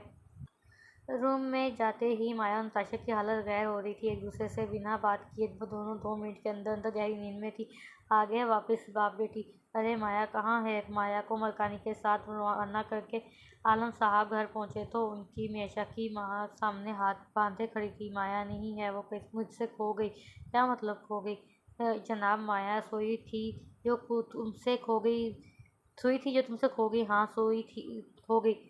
हाँ, सुई थी खो गई, मगर याद रखना वो सुई तुम्हारे लिए एक दिन सबसे बड़ा और जानलेवा कांटा साबित होगी। समझे तुम लोग? आलम साहब तैश में आ गए। भड़कने की ज़रूरत नहीं है। तुम बाप बेटी के दिमाग में जो चल रहा है ना, वो कभी नहीं होने दूंगी मैं। माया के नाम घर करवाना चाहते हो ना तुम? करवाना चाहता नहीं, करवा चुका हूँ। और माया तुम लोगों की पहुँच से बहुत दूर है। क्या कहा? इस बच्ची के नाम घर कर दिया? उसको समझ बूझ नहीं है और तुमने इस बेवकूफ़ के नाम घर कर दिया। समझ बूझ वो तुम लोगों से ज़्यादा रखती है। और मेरी बेटी को बेवकूफ़ कहने की बेवकूफ़ी मत करना, वरना पछताओगी। अरे अरे, जाओ जाओ जनाब, हमारी बिल्ली हमें ही मियाँ, और तुम लोगों ने जो करना था कर लिया। अब मियाँ मियाँ ही करते रहे, कुछ हाथ नहीं आने वाला। ये कहकर आलम साहब अपनी बीवी को लेकर अपने कमरे में चले गए। घर नाम करवा दिए। इस बच्ची के ढूंढना पड़ेगा इस माया को तो, और जब तक वो नहीं मिल जाती हमें इन 2 नमूनों को भी यहाँ बर्दाश्त करना पड़ेगा। मैं छोड़ूंगी नहीं। माँ, इन सबको देख लूँगी मैं, इन सबको देख लूँगी एक एक को। मैशा भी माँ के साथ शातर हंस दी। माया एकदम ख्वाब से बेदार हुई। मामा, बाबा, मेरे बाबा मामा ठीक तो है ना? हौसला माया, ये एक डरावना ख्वाब है ना? बाबा ठीक है, सो जाओ, रिलैक्स। माया खुद को जितना रिलैक्स करने की कोशिश कर रही थी, इतना ही परेशान हो रही थी। फिर खुद ही कुछ देर बाद शरीर थकावट की वजह से उसे नींद आ गई। 2 दिन बाद सबका दौड़ मुकाबला था। मुकाबले में पहली और दूसरी पोजीशन रखी गई थी। काउंट डाउन के बाद रेस शुरू हो गई। सब तेज़ी से भागने लगे। माया सबसे आगे थी, मगर जल्द ही नुमान उसे क्रॉस कर गया। नताशा, तुम मुझे नहीं गिरा सकती, नुमान ने तंज किया। नताशा कुछ भी कर सकती है। ये कहते ही माया ने तेज़ दौड़ना शुरू कर दिया। पॉप नुमान नताशा यहाँ तक के सबसे आगे निकलती चली गई। नताशा माया के करीब पहुंची। नुमान ने उसे धक्का देने की कोशिश की, मगर इससे पहले ही माया ने उसकी नीयत जानते हुए उसकी टांग पर टांग मारी और वो गिर पड़ा। स्टॉप! नुमान के गिरते ही स्टॉप कहा गया। माया से इस बचकाना हरकत की वजह पूछी गई। सर, नुमान ने मुझे धक्का देना चाहा, मगर इसके इरादे भांपते हुए माया ने इसे टांग मारी। माया के बोलने से पहले ही नताशा बोल उठी। क्या ये सच है नुमान? अब ज़ीशान ने नुमान की तरफ देखते हुए कहा। उसने शर्मिंदगी से सर झुका लिया और कुछ न बोला। ठीक है, इतना ही लड़ने का शौक है तो तुम्हारा ये शौक अभी मैं पूरा करता हूँ। शाम 6 बजे जिम में मिलना तुम मुझे, माया और नताशा, तुम भी। मलकानी सर से इजाज़त मैं ले लूँगा। अब तुम लोगों दोबारा से रेस स्टार्ट करो। नुमान तैश में था। इसने किसी भी तरह नताशा को हराने की ठान रखी थी, मगर बावजूद कुछ ना हुआ। इसके बाद वो कुछ कर ही ना सका। नुमान गलतियाँ तब करते हैं जब गलतियों से आपको कोई फ़ायदा हो, वरना इसे बेवकूफ़ी कहते हैं। रेस स्टार्ट हुई। इस बार भी माया सबसे आगे थी और फिर देखते ही देखते पहले माया ने फिश की लाइन क्रॉस की, फिर नताशा ने, और फिर नुमान सबसे आखिर में था। माया और नताशा को प्राइज़ दिया गया। हमारे ग्रुप में पहली दफ़ा ऐसा हुआ है कि लड़कों से ज़्यादा लड़कियां बहादुर हैं। मलकानी साहब के लहजे में फ़ख्र था। सही कहा। ज़ीशान ने भी एग्री किया। चलो, शाम 6 बजे माया, नताशा और नुमान ज़ीशान सर के साथ जिम में मौजूद होंगे। माया, तुम आओ पहले और फ़ाइट करो नुमान के साथ।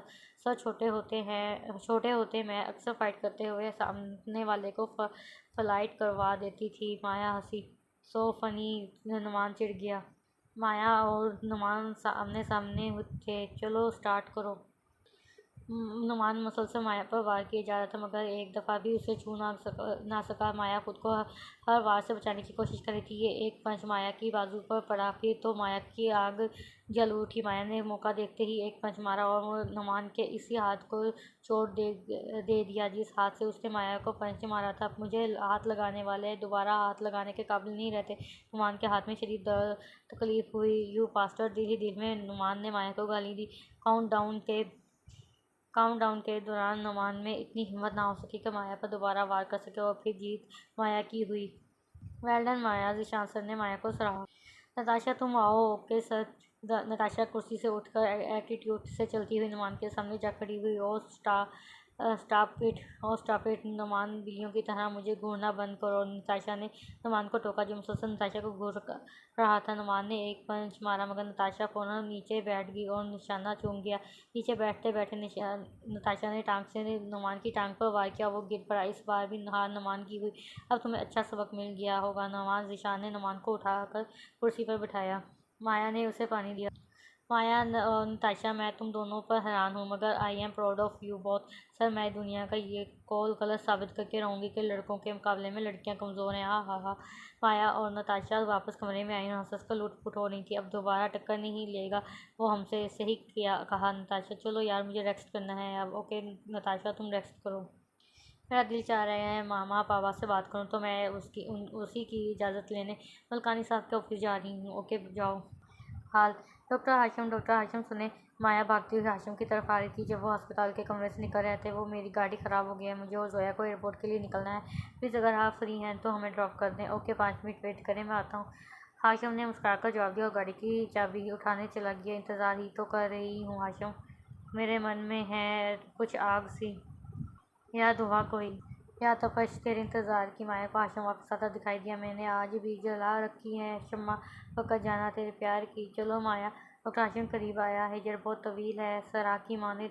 क्या देख रही हो माया? माया को यकटिक अपनी जानब देखते हुए हाशिम ने माया की आंखों के सामने हाथ लगाया और तरसता हुआ तेरी दीद को माया चुकी। कुछ नहीं, चले।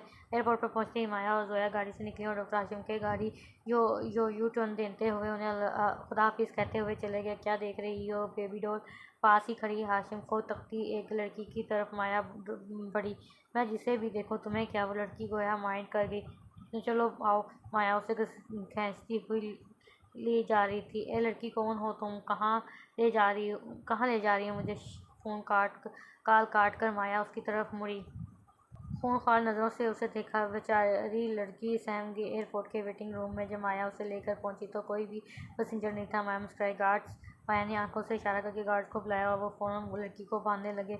जब बांध चुका था तो माया ने उसे बाहर भेज दिया। क्या कहा था तुमने? माया लड़की की तरफ झुकी। तुम जिसकी तरफ देखो, I don't care baby doll. लेकिन माया के हाशिम की तरफ देखने की गलती भी मत करना, क्योंकि उसे देखने के लिए सब मेरी आंखें बनी और मेरी आंखों के सुकून के लिए सिर्फ वो। अब गोया तुम ये गलती कर चुकी हो तो सज़ा तो तुम्हें मिलेगी। माया ने उसके पीछे बालों से पकड़कर सर ऊपर उठाया और आंखों में मिर्चें डालती हुई बाहर निकल गई। माया वेटिंग रूम से बाहर निकली तो उसे जोया आती हुई दिखाई दी। आप ही कहाँ थी आप? कुछ नहीं मेरी जान, बस हिसाब बराबर करने गई थी। हाल। यार हद होती है। वो दोनों चिटिंग कर रहे थे, मगर सर ने मेरी बात नहीं मानी। बस कर दो यार। नताशा, तुम वैसे भी इनके पीछे हाथ धोकर पड़ गई हो, कुछ ज़्यादा खिलाफ वर्जी करने लगी हो। हम यहाँ मुकाबला करने नहीं आए। सही कह रही हो तुम। शायद मैं कुछ ज़्यादा ही ओवर हो गई। आज क्रिकेट मैच था मलकानी क्लब में, जो बहुत से अच्छे से अंजाम पाया और साथ ही साथ सब ने एंजॉय भी किया। माय डियर नताशा, बताओ प्लान क्या है? माया ने आंख दबाते हुए कहा। प्लान? चलो आओ। चुपके से दोनों कमरे से बाहर निकली। ओह माय गॉड नताशा, तुम यहाँ से जंप करोगी? इतनी ऊंची दीवार, ऊंची तुम्हें ऊंची लग रही है। चलो खैर आओ। पीछे वाले गेट की तरफ गेट पर सिक्योरिटी है। नताशा, चलो तो सही। 2 कदम चलते ही नताशा भागने लगी। अंकल अंकल, पीछे लेफ्ट साइड से किचन में कोई है। शोर जल्दी से वहाँ चेक करें, मुझे तो बहुत डर लग रहा है, मगर फिर भी मैं आपको बताने आई हूँ। तो मैं जा रही हूँ रूम में। मुझे तो बहुत डर लगता है और रूम की तरफ दौड़ लगा दी, मगर सिक्योरिटी इससे पहले भागकर पिछली साइड की तरफ जा चुकी थी और थोड़ी देर बाद वो दोनों गेट के दूसरी तरफ यानी बाहर हा हा हा हा दोनों का क्या होकर बुरा हाल था। दोनों का हंस का बुरा हाल था। नताशा यार तुम तो पूरी ड्रामा क्वीन हो। ड्रामे देखने का कमाल है। वाह यार क्या आइसक्रीम है, मैंने कहा था ना माया, यहाँ की ice cream number 1 world's best ice cream है। कुछ देर मज़ीद आवारागर्दी करने के बाद वो फिर से गेट के बाहर खड़ी थी। देखो माया, अब करना ये है कि ज़ोर से दरवाज़ा खटखटाना है। जैसे ही वो बाहर निकलेंगे दूसरी तरफ फ्लैश लाइट करनी है और फिर वो इस तरफ जाएंगे तो हम भागकर गेट के अंदर। Okay done. प्लान के मुताबिक थोड़ी ही देर में वो अपने रूम में थी और हंस कर लूट फूट होती जा रही थी। आज मलकानी सर सबको फायरिंग करना सिखा रहे थे, क्योंकि उनकी ट्रेनिंग का सबसे बड़ा और अहम हिस्सा गन चलाना था। सामने आपको डॉट नज़र आ रहा है, जस्ट फोकस करोगे तो होगा। Focus 3 2 1 and fire. अपनी अपनी गन उठाएं। सबके सामने अपनी गन रख के दी गई थी। नुमान फायर करो। 2 3 1 फायर की आवाज़ गूंजी। Wrong again. फिर से फायर हुआ। फिर से चौथी दफ़ा जाकर नुमान का फायर निशाने पर लगा। गुड। नताशा फायर। 3 2 1 फायर। और पहली दफ़ा ही नताशा का फायर निशाने पर लगा। Well done Natasha. और यूँ बारी बारी सब फायर कर रहे थे। आखिर में माया की बारी। सब जा चुके थे मगर नताशा वहीं थी। माया फायर 3 2 1 फायर रॉन्ग। माया फिर से रॉन्ग। ये 10 दफ़ा है माया, और अगर इसके बाद तुमने सही फायर ना किया तो मैं तुम्हें फायर कर दूंगा। सर मैं कोशिश कर रही हूँ मगर मुझे से नहीं की कोई गुंजाइश ही नहीं। माया मलकानी ने उसे टोका। Sir right right. बस 2 मिनट दें मुझे। माया का फायर एक बार सही होगा। ओके। मलकानी जाकर कुर्सी पर बैठ गए। माया क्लोज योर आइज। माया ने नताशा के कहने पर आइज बंद की। तुम यहाँ क्यों आई हो माया? तुम्हारा मकसद क्या है? सोचो। सोचना क्या, तुम्हें याद होगा, बल्कि तुम भूली नहीं होगी। माया के हाथ गन पर मजबूत हुए। एक लंबा सांस अंदर की तरफ खींचो।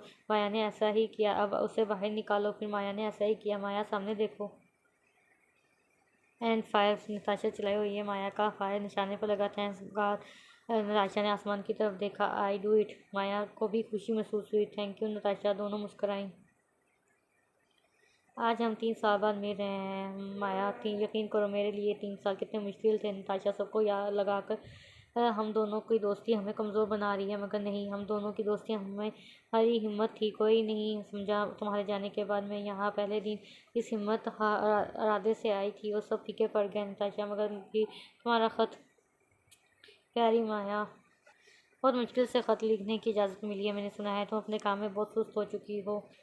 सुन के बहुत बुरा लगा माया। हमें अलग किया गया है ताकि हम मजबूत बने, मगर तुम कमज़ोर पड़ते जा रही हो। मुझे अफसोस है। हमारी दोस्ती अपनी जगह माया, लेकिन तुम्हें अपना मकसद नहीं भूलना चाहिए माया। तुम यहाँ जिस मकसद से आई हो उसे हासिल करो। हम दूर हैं लेकिन एक दूसरे के दिल में, जिससे हम साथ रहकर एक दूसरे की हिम्मत है ना कोई ना समझ सका, मगर अब हम दूर रहकर भी एक दूसरे की हिम्मत बनना है। सबको ये साबित करना है कि दोस्ती कमज़ोर का नाम नहीं, हिम्मत का नाम है। अल्लाह हाफिज़ तुम्हारी दोस्त नताशा।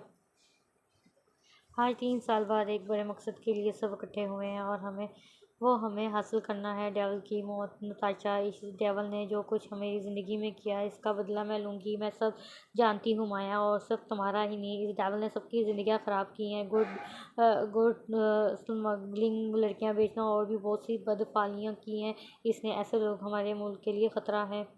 हमें जल्द से जल्द इसको ख़त्म करना है। हाय ब्यूटीफुल गर्ल्स, कैसी हो? गर्ल्स नहीं नुमान, लेडीज़ बोलो। लेडीज़। अजलान भी वहाँ आ बैठा। यहाँ आने के बाद मुझे सब ठीक लगा। अच्छा, बहुत अच्छा, मगर मैं वो नहीं भूलूंगी जो सर ने सबको एक दूसरे से दूर किया। खैर नताशा, छोड़ो पुरानी बातों को। अब तो हम साथ हैं ना? नुमान ने जवाब दिया। सब कितना बदल गया है ना? नताशा ने नज़र दोहराई। सब बदल गया, लेकिन माया पत्थर की पत्थर ही रही। नुमान ने तंज किया। भाग नुमान, इससे पहले कि पत्थर तेरा सर फाड़ दे। हाँ, दोनों का कहका गूंजा। जब इंसान पत्थर बन जाता है ना, फिर इस पर मोहब्बत बहाई जाए या नफरत, उसे कोई फ़र्क नहीं पड़ता, क्योंकि पत्थर पर ना पानी की नरमी असर करती है ना ही सख्ती। गलत माया। अगर पत्थर से पौधा फूट सकता है तो पानी की नरमी या सख्ती तो दूर की बात है। दिल बड़ी प्यारी चीज़ है। मोहब्बत इस पर ज़रूर असर करती है। मोहब्बत पता है क्या है माया? एक रोशनी की किरण। 100 साल पुराने कैदी को कोठरी की काली दीवारों में 2 ईंटों के दरमियान निकलते बराबर सुराख से आती हुई रोशनी की किरण कैदी की उम्मीद के एक दिन वो इस कैद से रहा होगा। फिर बसूदा होते हुए वो दीवार टूट जाती है। फिर ढेरों सारी रोशनी कैदी को दिखाई देती है। ज़्यादा रोशनी में भी आंखें चुंचला जाती हैं नताशा, मगर थोड़ी देर बाद इस रोशनी में वो कैदी देखने के काबिल हो जाता है। मगर अंधेरे में इंसान कुछ भी देखने के काबिल नहीं होता। मोहब्बत सख्त दिल की दीवार तोड़कर रोशनी काफ़ी है। मोहब्बत हर नफ़रत ख़त्म करके मोहब्बत जगाती है। हाँ, तो नतीजा ये ख़ज़ हुआ कि एक दिन ये पत्थर भी पिघलेगा। नुमान ने माया की तरफ इशारा करते हुए कहा। नामुमकिन। माया ने तीखी नज़रों से नुमान को देखा। आप चारों को सर ऑफिस में बुला रहे हैं। नताशा, ये नंबर ट्रेस आउट करो। ये नंबर किसका है सर? माया ने सवाल किया। डेवल। डेवल? नताशा ने लैपटॉप से सर उठाया। डेवल? माया चौंकी। सर, ये कहाँ से मिला नंबर इसका आपको? जहाँ से भी मिला। मैंने तुम लोगों को काम आसान कर दिया है। अब अगला काम तुम लोगों का है। उसे ट्रेस करो। 1 हफ्ते के अंदर अंदर मुझे इसकी लाश चाहिए, फिर तुम लोग अपने अपने घर जा सकोगे। सर, ये लोकेशन। नताशा ने लैपटॉप मलकानी के सामने रखा। गुड नताशा, काम शुरू करो। नुमान, जाकर साइमा और साहिल को बुला कर लाओ। तुम सब और तुम्हारे साथ निज़रशान आज ही निकलोगे यहाँ से। मैं कबीर से कहकर तुम्हारी बुकिंग करवाता हूँ। सर, कबीर कह रहे थे कि वो भी साथ जाएंगे। माया ने आगाह किया। ठीक है, जैसे उसकी मर्जी। तुम लोग पैकिंग कर लो। सर, प्लान क्या है? अजला ने पूछा। प्लान? कबीर को आ जाने दो, फिर डिस्कस करते हैं। सर, कबीर कहाँ है? नताशा, कबीर का बेटा बीमार है, याद है ना? इस रोज़ जोया यहाँ आई, उसके 2 दिन पहले हुआ था। और हाँ सर, मैं तो भूल ही गई। अपनी ये भूलने की बीमारी हमें यहीं छोड़ जाना। ये ना हो कि हमारे मिशन को इससे नुकसान पहुँचे। नो ज़ीशान सर, अब इतनी भी भुलक्कड़ नहीं हूँ। नो नो सर, ये इतनी ही भुलक्कड़ है, आपका पता है। ये मुझे ही भूल गई थी। नुमान, तुम तो चुप ही रहो। नताशा ने उसे टोका। डाइन को तो मेरे बोलने से ही मसला है। नुमान बड़बड़ाया। चुप कर यार, सुन लेगी। साहिल ने नुमान के कान में कहा। जो बोलते कम है वो सुनते ज़्यादा है। नताशा ने लैपटॉप से नज़रें हटाए बगैर कहा। 1 मिनट बोलती भी कम नहीं हो तुम। एक बात शुरू हो जाओ तो चुप नहीं होती। तो मैं कौन सा तुम्हारे मुंह से बोलती हूँ? नताशा, नुमान, लड़ना बंद करो और काम पर फोकस करो। Okay sir. नुमान ऐसे क्यों चुप कर बैठा है? कोई काम तो नहीं लग गया? साहिल ने नुमान को काफ़ी देर चुप बैठे देखकर पूछा। क्यों चुप बैठा? वो तुम्हें चुप रहा है? अजलान ने कहा। चुप रहेगा तो सुकून रहेगा। नताशा ने भी अपना हिस्सा लिया। जिंदगी ने मुझे हज़ारों गम दिए, नुमान उदास शक्ल बनाकर बोला, मगर मैंने लिए ही नहीं। साफ इनकार कर दिया। हा और साथ ही हंसा। Nice joke. माया भी बोले बिना ना रह सकी। करेले कभी मीठे ही नहीं हो सकते। नुमान ने माया और नताशा की तरफ देखते हुए तंज किया। ट्रैवल के बाद तुम्हारी बारी है नुमान। ट्रैवल मर सकता है मगर तुम लोग लड़ना कभी नहीं छोड़ सकते। मैंने तुम लोगों को मजबूत बनाया, मगर लाख कोशिश के बावजूद मैं तुम लोगों को मचोड़ नहीं बना सका। और सर, मचोटी तो मुझ पर ही आकर ख़त्म होती है। मलकानी साहब भी हंस दिए। जो भी था, ये बच्चे इन 5 सालों में उन्हें बेहद अजीज़ हो चुके थे। दिल ही दिल में उन्होंने इन सब बच्चों की हिफाजत और कामयाबी की दुआ मांगी। 4 बजे इनको यहाँ से निकलना था। मलकानी की बुक की गई वैन में सब सवार हुए। पीछे सिक्योरिटी की एक कार थी और उनकी वैन में ड्राइवर के साथ सिक्योरिटी गार्ड भी मौजूद था। वैसे कायदे आज़म भी जंग करने वैन पर गए होंगे। साहिल के सवाल पर सब चौंके, जबकि निशान ने बहुत मुश्किल से अपनी हंसी कंट्रोल की। कायदे आज़म ने कोई जंग नहीं लड़ी अपनी ज़िंदगी में, अगर लड़ी भी तो वैन पर नहीं। साइमा ने जवाब दिया। तुम्हें कैसे पता? साहिल ने आईब्रो खिंचाए। क्योंकि मैं उनके साथ थी। मुकीम कहकों से गूंज उठी। सेफ्टी मार्क्स सबके पास है ना? कबीर सर ने पूछा। जी सर। यार मैं ना कुछ दिनों से बहुत उदास हूँ। एक किस्म का मैं हमारा ये मिशन एडवेंचर और आउटिंग भी हो जाएगा तो मैं तो वहाँ जाकर खुश हो जाऊँगी। साइमा ने जोश से कहा था। लोग सोचते हैं कि अगर वो कहीं और रहने चले जाएं तो वो खुश हो जाएंगे, लेकिन ये बिल्कुल गलत है, क्योंकि आप जहाँ भी जाते हो खुद को साथ लेकर जाते हो। तो तुम इसे मिशन ही समझो, आउटिंग नहीं। ओके माया, मैं तो बस मजाक कर रही थी। होटल पहुंचने तक उनको रात हो चुकी थी। होटल में 2 कमरे किए गए, लड़कियों के लिए और लड़कों के लिए थे। हद है यार, वो तीनों तो सुकून से लेटी हुई थी बेड पर, खुली खुली तो नो डिस्टर्बेंस। एंड ये कि यहाँ हम हैं। नुमान तंग झल्ली से शदीद कोफत का जग्गी से तंगजुगी से शदीद कोफत का शिकार था। यार वो हैं भी तो पतली पतली सी, वैसे भी गर्ल्स एडजस्ट कर लेती हैं और हम तादाद में भी ज़्यादा हैं। साहिल ने जवाब दिया, हम भी एडजस्ट कर ही लेते हैं, लेकिन ये दोनों सर ज़रूरत से ज़्यादा मोटे हैं। कबीर और ज़ीशान सर ने मोबाइल से सर उठाकर उनको देखा। चल नुमान, तू सोफे पर जाके कुर्बानी की अजीम मिसाल कायम कर दे। साहिल साहब तू भी चल, मेरे साथ नीचे सोते हैं। साहिल और नुमान क्वेश्चन उठाकर नीचे लेट गए। मैं भी इस कुर्बानी में तुम लोगों के साथ मसाला बनाता हूँ। नुमान भी बेड से उठकर उनके साथ नीचे जा लेटा। अब हमारे बच्चे ये कुर्बानी दे रहे हैं तो हम क्यों पीछे रहें। चल कबीर। ईशान सर ने भी कबीर सर को उठाया। दवार के साथ बेड धकेल कर वो भी नीचे ही लेट गया। चंद मिनटों बाद खर्राटे लेते हुए सो रहे थे। सुबह होते नताशा उनके रूम में आई। अस्तगफुरुल्लाह। इस तरह उनको नीचे सोते देखकर वो तो सकते में आ गई थी। साइमा ने उनकी पिक्चर ले ली और फिर नताशा ने चुटकी से सुर्ख रंग उन पर फेंका और वो साहिल के चेहरे पर पड़ा। साहिल हड़बड़ाकर उठा और चेहरे पर हाथ लगाया और देखा खून खून खून। जिन भूत, उठो सब उठो। कहा हुआ साहिल क्यों चला रहे हो। इतने में वो तीनों भी उठ अंदर दाखिल हुए और रंग उन पर फेंकने लगे। नुमान ने रंग नताशा से छपकर उन पर फेंका। थोड़ी ही देर में रंगों से नहा गए। हंस का बुरा हाल था। सेल्फीज ले लेकर अलग से उधम मचाया हुआ था। अगर मालकानी साहब उनको देख लेते तो ज़ीशान और कबीर भी उनके साथ बच्चे बन गए तो वो फर्श खाकर गिर पड़ते। चलो सब फ्रेश हो जाओ, प्लान डिस्कस कर लेते हैं। Okay sir. आधे घंटे में फ्रेश होकर सब लोग कमरे में मौजूद थे। इतने सीरियस के लगता ही नहीं था कि कुछ दिन पहले यहाँ एक उधम मचा हुआ था। कल डेवल वापस यहाँ आ रहा है। हमने करना ये है कि गार्ड्स को और सब नौकरों को बेहोश करना है। उसके बाद डेवल पर अटैक। टन नुमान ने एक बोतल सबके सामने लहराई। तुम्हारे पास कैसे आया। Unconsciousness spray. ये मतलब इसकी यहाँ क्या ज़रूरत।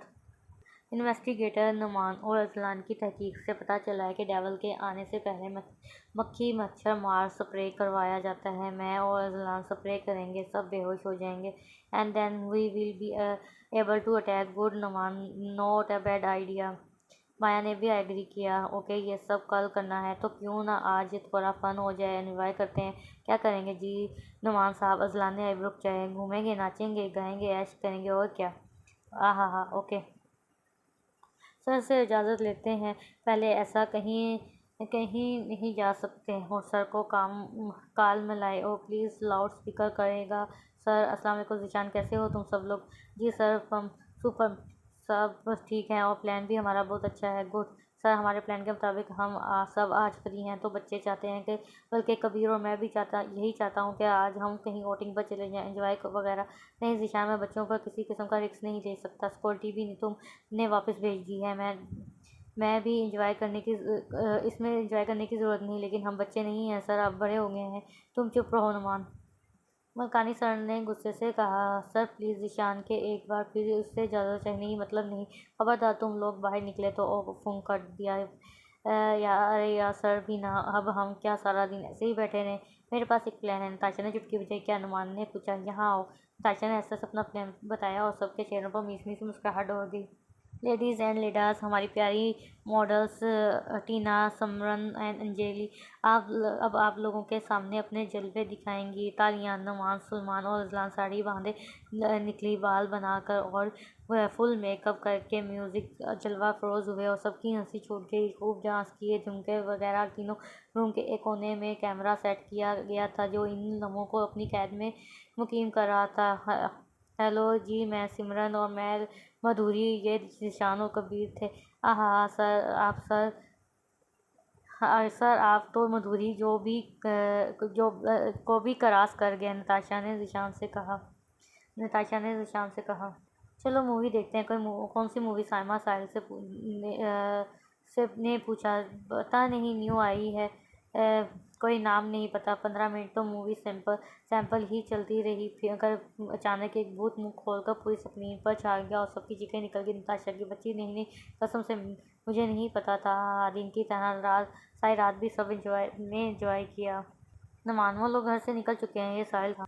ओके चलो यार, सब होके घर स्प्रे, अब हम चलते हैं। ये नुमान और जलान थे जो स्प्रे करने के लिए डेविल के घर घुसना चाहते थे। भाई साहब, हमारे घर भी स्प्रे की ज़रूरत है, आप चलें हमारे साथ। ये डेविल का आदमी था। चलो चलो, नुमान और जलान भी उनके पीछे चल दिए। अरे सर, आप लोग कहाँ जा रहे हैं? यहीं रुकिए, ये स्प्रे इंसानों के लिए नुकसानदेह नहीं है। डेविल के आदमी बाहर जाने लगे तो अजलान ने उन्हें वहीं रोका। वो 6 आदमी थे और एक दो दफ़ा ही स्प्रे करने पर सबके सब बेहोश हो चुके थे, जबकि अजलान, नुमान और साहिल ने सेफ्टी मास्क पहने हुए थे। सब आदमियों को बांध कर नुमान ने जिशान को कॉल की। सर, सब कुछ डन है, आप लोग अंदर आए। गुड नुमान, डेविल के आने में 5 मिनट है, वो वक़्त का पक्का है। अब तुम लोग सब चुप जाओ और अपनी गन तैयार रखना। Okay sir. गाड़ी की आवाज़ और माया की आंखें सुर्ख हुईं। डेविल के कदमों की आवाज़ आहिस्ता आहिस्ता बढ़ती जा रही थी। जैसे ही वो घर के अंदर आया, सब उसके इर्द गिर्द बंदूक तान कर खड़े हो गए। बस डेविल, बस अब तुम्हारी कहानी खत्म। माया ने फायर किया डेविल के सीने पर। ये मेरी बहन का बदला। एक और फाइट नताशा ने की। ये मेरे भाई का बदला, माया बोली। और फिर देखते ही देखते गोलियां उसके सीने में उतरी। कबीर ने अपने पुलिस होने का फर्ज निभाया। डेविल के सारे आदमियों को अरेस्ट किया और डेविल की लाश भी पुलिस स्टेशन भेज दी। कबीर ने मलकानी सर को कॉल मिलाई। Sir, mission completed, well done guys. Malkani साहब खुश हुए। नताशा, साइमा और माया ने एक दूसरे को गले लगाया और वापसी के लिए निकल पड़े। शाम तक सब सब मलकानी के ऑफिस में मौजूद थे। वेलकम मेरे शेरों। सर, शेरनियाँ भी हैं, उन्हीं शेरनियों ने इस पर गोलियां चलाई हैं, कबीर ने बताया। ओके ओके, वेलकम मेरी शेरनियाँ। हाँ हाँ हाँ, तुम लोगों के लिए आज बहुत खास दिन है। आज तुम लोग अपने माँ बाप से मिलोगे, अपने घर जाओगे। मेरे बच्चों, मुझे तुम लोगों पर फ़ख्र है। अल्लाह तुम्हें कामयाब करे। आमीन सर। नताशा और माया गले लगकर रो दी। ये साल हमारी ज़िंदगी के बहुत से खूबसूरत साल थे, सबसे खूबसूरत साल थे। मलकानी सर ने सबको मोबाइल्स गिफ्ट किए थे। हर मोबाइल में एक सिम थी। दूसरे से नंबर एक्सचेंज किए। मेरी सब मुसरतें मिले तुझे, तेरे सब दर्द मुझे मिला करें। मेरी ज़िंदगी की सब नज़में, मेरी शायरी, मेरी गज़लें तेरी हैं, बस तेरे वास्ते, तुझे पसंद आए खुदा करे। मेरी सब मुसरतें मिलें तुझे, तेरे सब दर्द मुझे मिला करें। हो तेरी तरफ से ये अनारतें कि मेरी तरफ हो समातें। मैं गज़ल सुनाऊँ तू सरवर हो, सरूर में तेरे मुँह पर वहाँ सर हला करे। मेरे सब मुसरतें मिले तुझे, तेरे सब दर्द मुझे मिला करें। तुझ पर हूँ खुशियों की बारिश, रब्बुल जलाल की अनारतें। सामा ने ये नज़म कही तो सबकी आंखें नम हो गई। सबके लिए ही एक दूसरे से बिछड़ना मुश्किल था, लेकिन अब वो वक़्त आ गया था कि इस मकसद को पाने का वक़्त, जिस मकसद के लिए वो सब यहाँ आए थे, एक दूसरे से मिलकर अब अपने अपने घर की तरफ रवाना हुए। मोबाइल पर एक नोटिफिकेशन आया। अपनी अपनी फ्लाइट पर बैठकर सबने चेक किया। मुल्कानी सर ने व्हाट्सएप ग्रुप बनाया था। I really miss you guys, Natasha ने मैसेज किया। और क्या बनकर आई थी वो 5 साल पहले यहाँ, और अब क्या बनकर जा रही थी। सबसे बिछड़ने का एक आंसू उसकी आंख से फिसला। मिस यू टू, आंसू साफ करती हुई माया। आपी बाबा के भाई ने और उनकी बीवी ने मामा बाबा को पागलखाने भेज दिया। सुबह मुझे बहुत मारा, मगर मामा बाबा साथ नहीं भेजा। आपी प्लीज़ इनको ले आए मेरी जान। माया ने उसे खींच कर गले लगाया। आ गई महारानी साहबा। पीछे ही माया की चाची खड़ी बोली, मैं तो आ गई, मगर आपने अच्छा नहीं। देख लूँगी सबको, एक एक को देख लूँगी। समझिए, आप मेरा घर है, ये मेरे नाम है। मैं समझिए, आप, मैं चाहूँ तो अभी आपको एक सेकंड ना इस घर में रहने दूँ, और आपने मेरे ही माँ बाप को निकाल दिया घर से। ओ बीबी, कहाँ से आया तेरा घर? चल निकल। माया को कहकर को कोहनी से पकड़कर धक्का दिया। माया ने जोर से उनका हाथ पीछे झटका। उन्हें सोफे पर धक्का देते हुए जेब से घर के कागजात निकाले और उनके सामने के कागजात मिस्टर मलकानी ने उसे वापस आते हुए थमाए थे। मामा, माया आपकी मानते मेरे पास हैं, ऐसे लेती जाना। और आज के बाद मुझे हाथ लगाने की हिम्मत भी की तो दोबारा हाथ इस्तेमाल करने के काबिल नहीं रहेगी आप। मैं बाद में देखती हूँ तुम लोगों को। चलो जोया। जोया का बाजू पकड़ती वो गेट से बाहर निकली। चंद मिनट बाद वो पागलखाने के हेड ऑफिस में खड़ी थी। माया से बदतमीजी कर रहा था। मेरे माँ बाप मुझे 1 मिनट के अंदर अंदर यहाँ चाहिए मिस्टर, वरना आप सोच भी नहीं सकते मैं क्या कर सकती हूँ। अरे ओ बीबी, जाओ, दिमाग ना ख़राब करो, पता नहीं कहाँ कहाँ से उठ कर आ जाते हैं। माया ने जेब से माचिस निकाली और एक रेली लगाकर हेड ऑफिस के खिड़की की तरफ लटकाई। पर्दे को आग लगा दी। इससे पहले कि मैं तुम समेत तुम्हारे इस पागलखाने को आग लगा दूं, मेरे डैड को यहाँ लाओ। हेड भागा गया। जब चंद मिनट बाद उसके साथ माया के माँ बाप थे। गुड। पर्दे पर आग भड़क चुकी थी। माया ने भागकर माँ को गले लगाया और फिर बाप के गले जा लगी। चलें यहाँ से। झटके से माया ख्यालों से बाहर है और आज भी माजी को याद करते उसे इतनी तकलीफ हुई थी जितनी पहले दिन हुई थी। माँ बाप से मिलकर वो वापस आ रही थी और वो खुश भी थे कि उसके माँ बाप अच्छे से रिकवर हो रहे हैं। बस उसके बाबा अब अच्छे से रिकवर हो रहे हैं। उसे बस एक आखिरी काम करना था, अभी उसका बदला पूरा हो जाना था।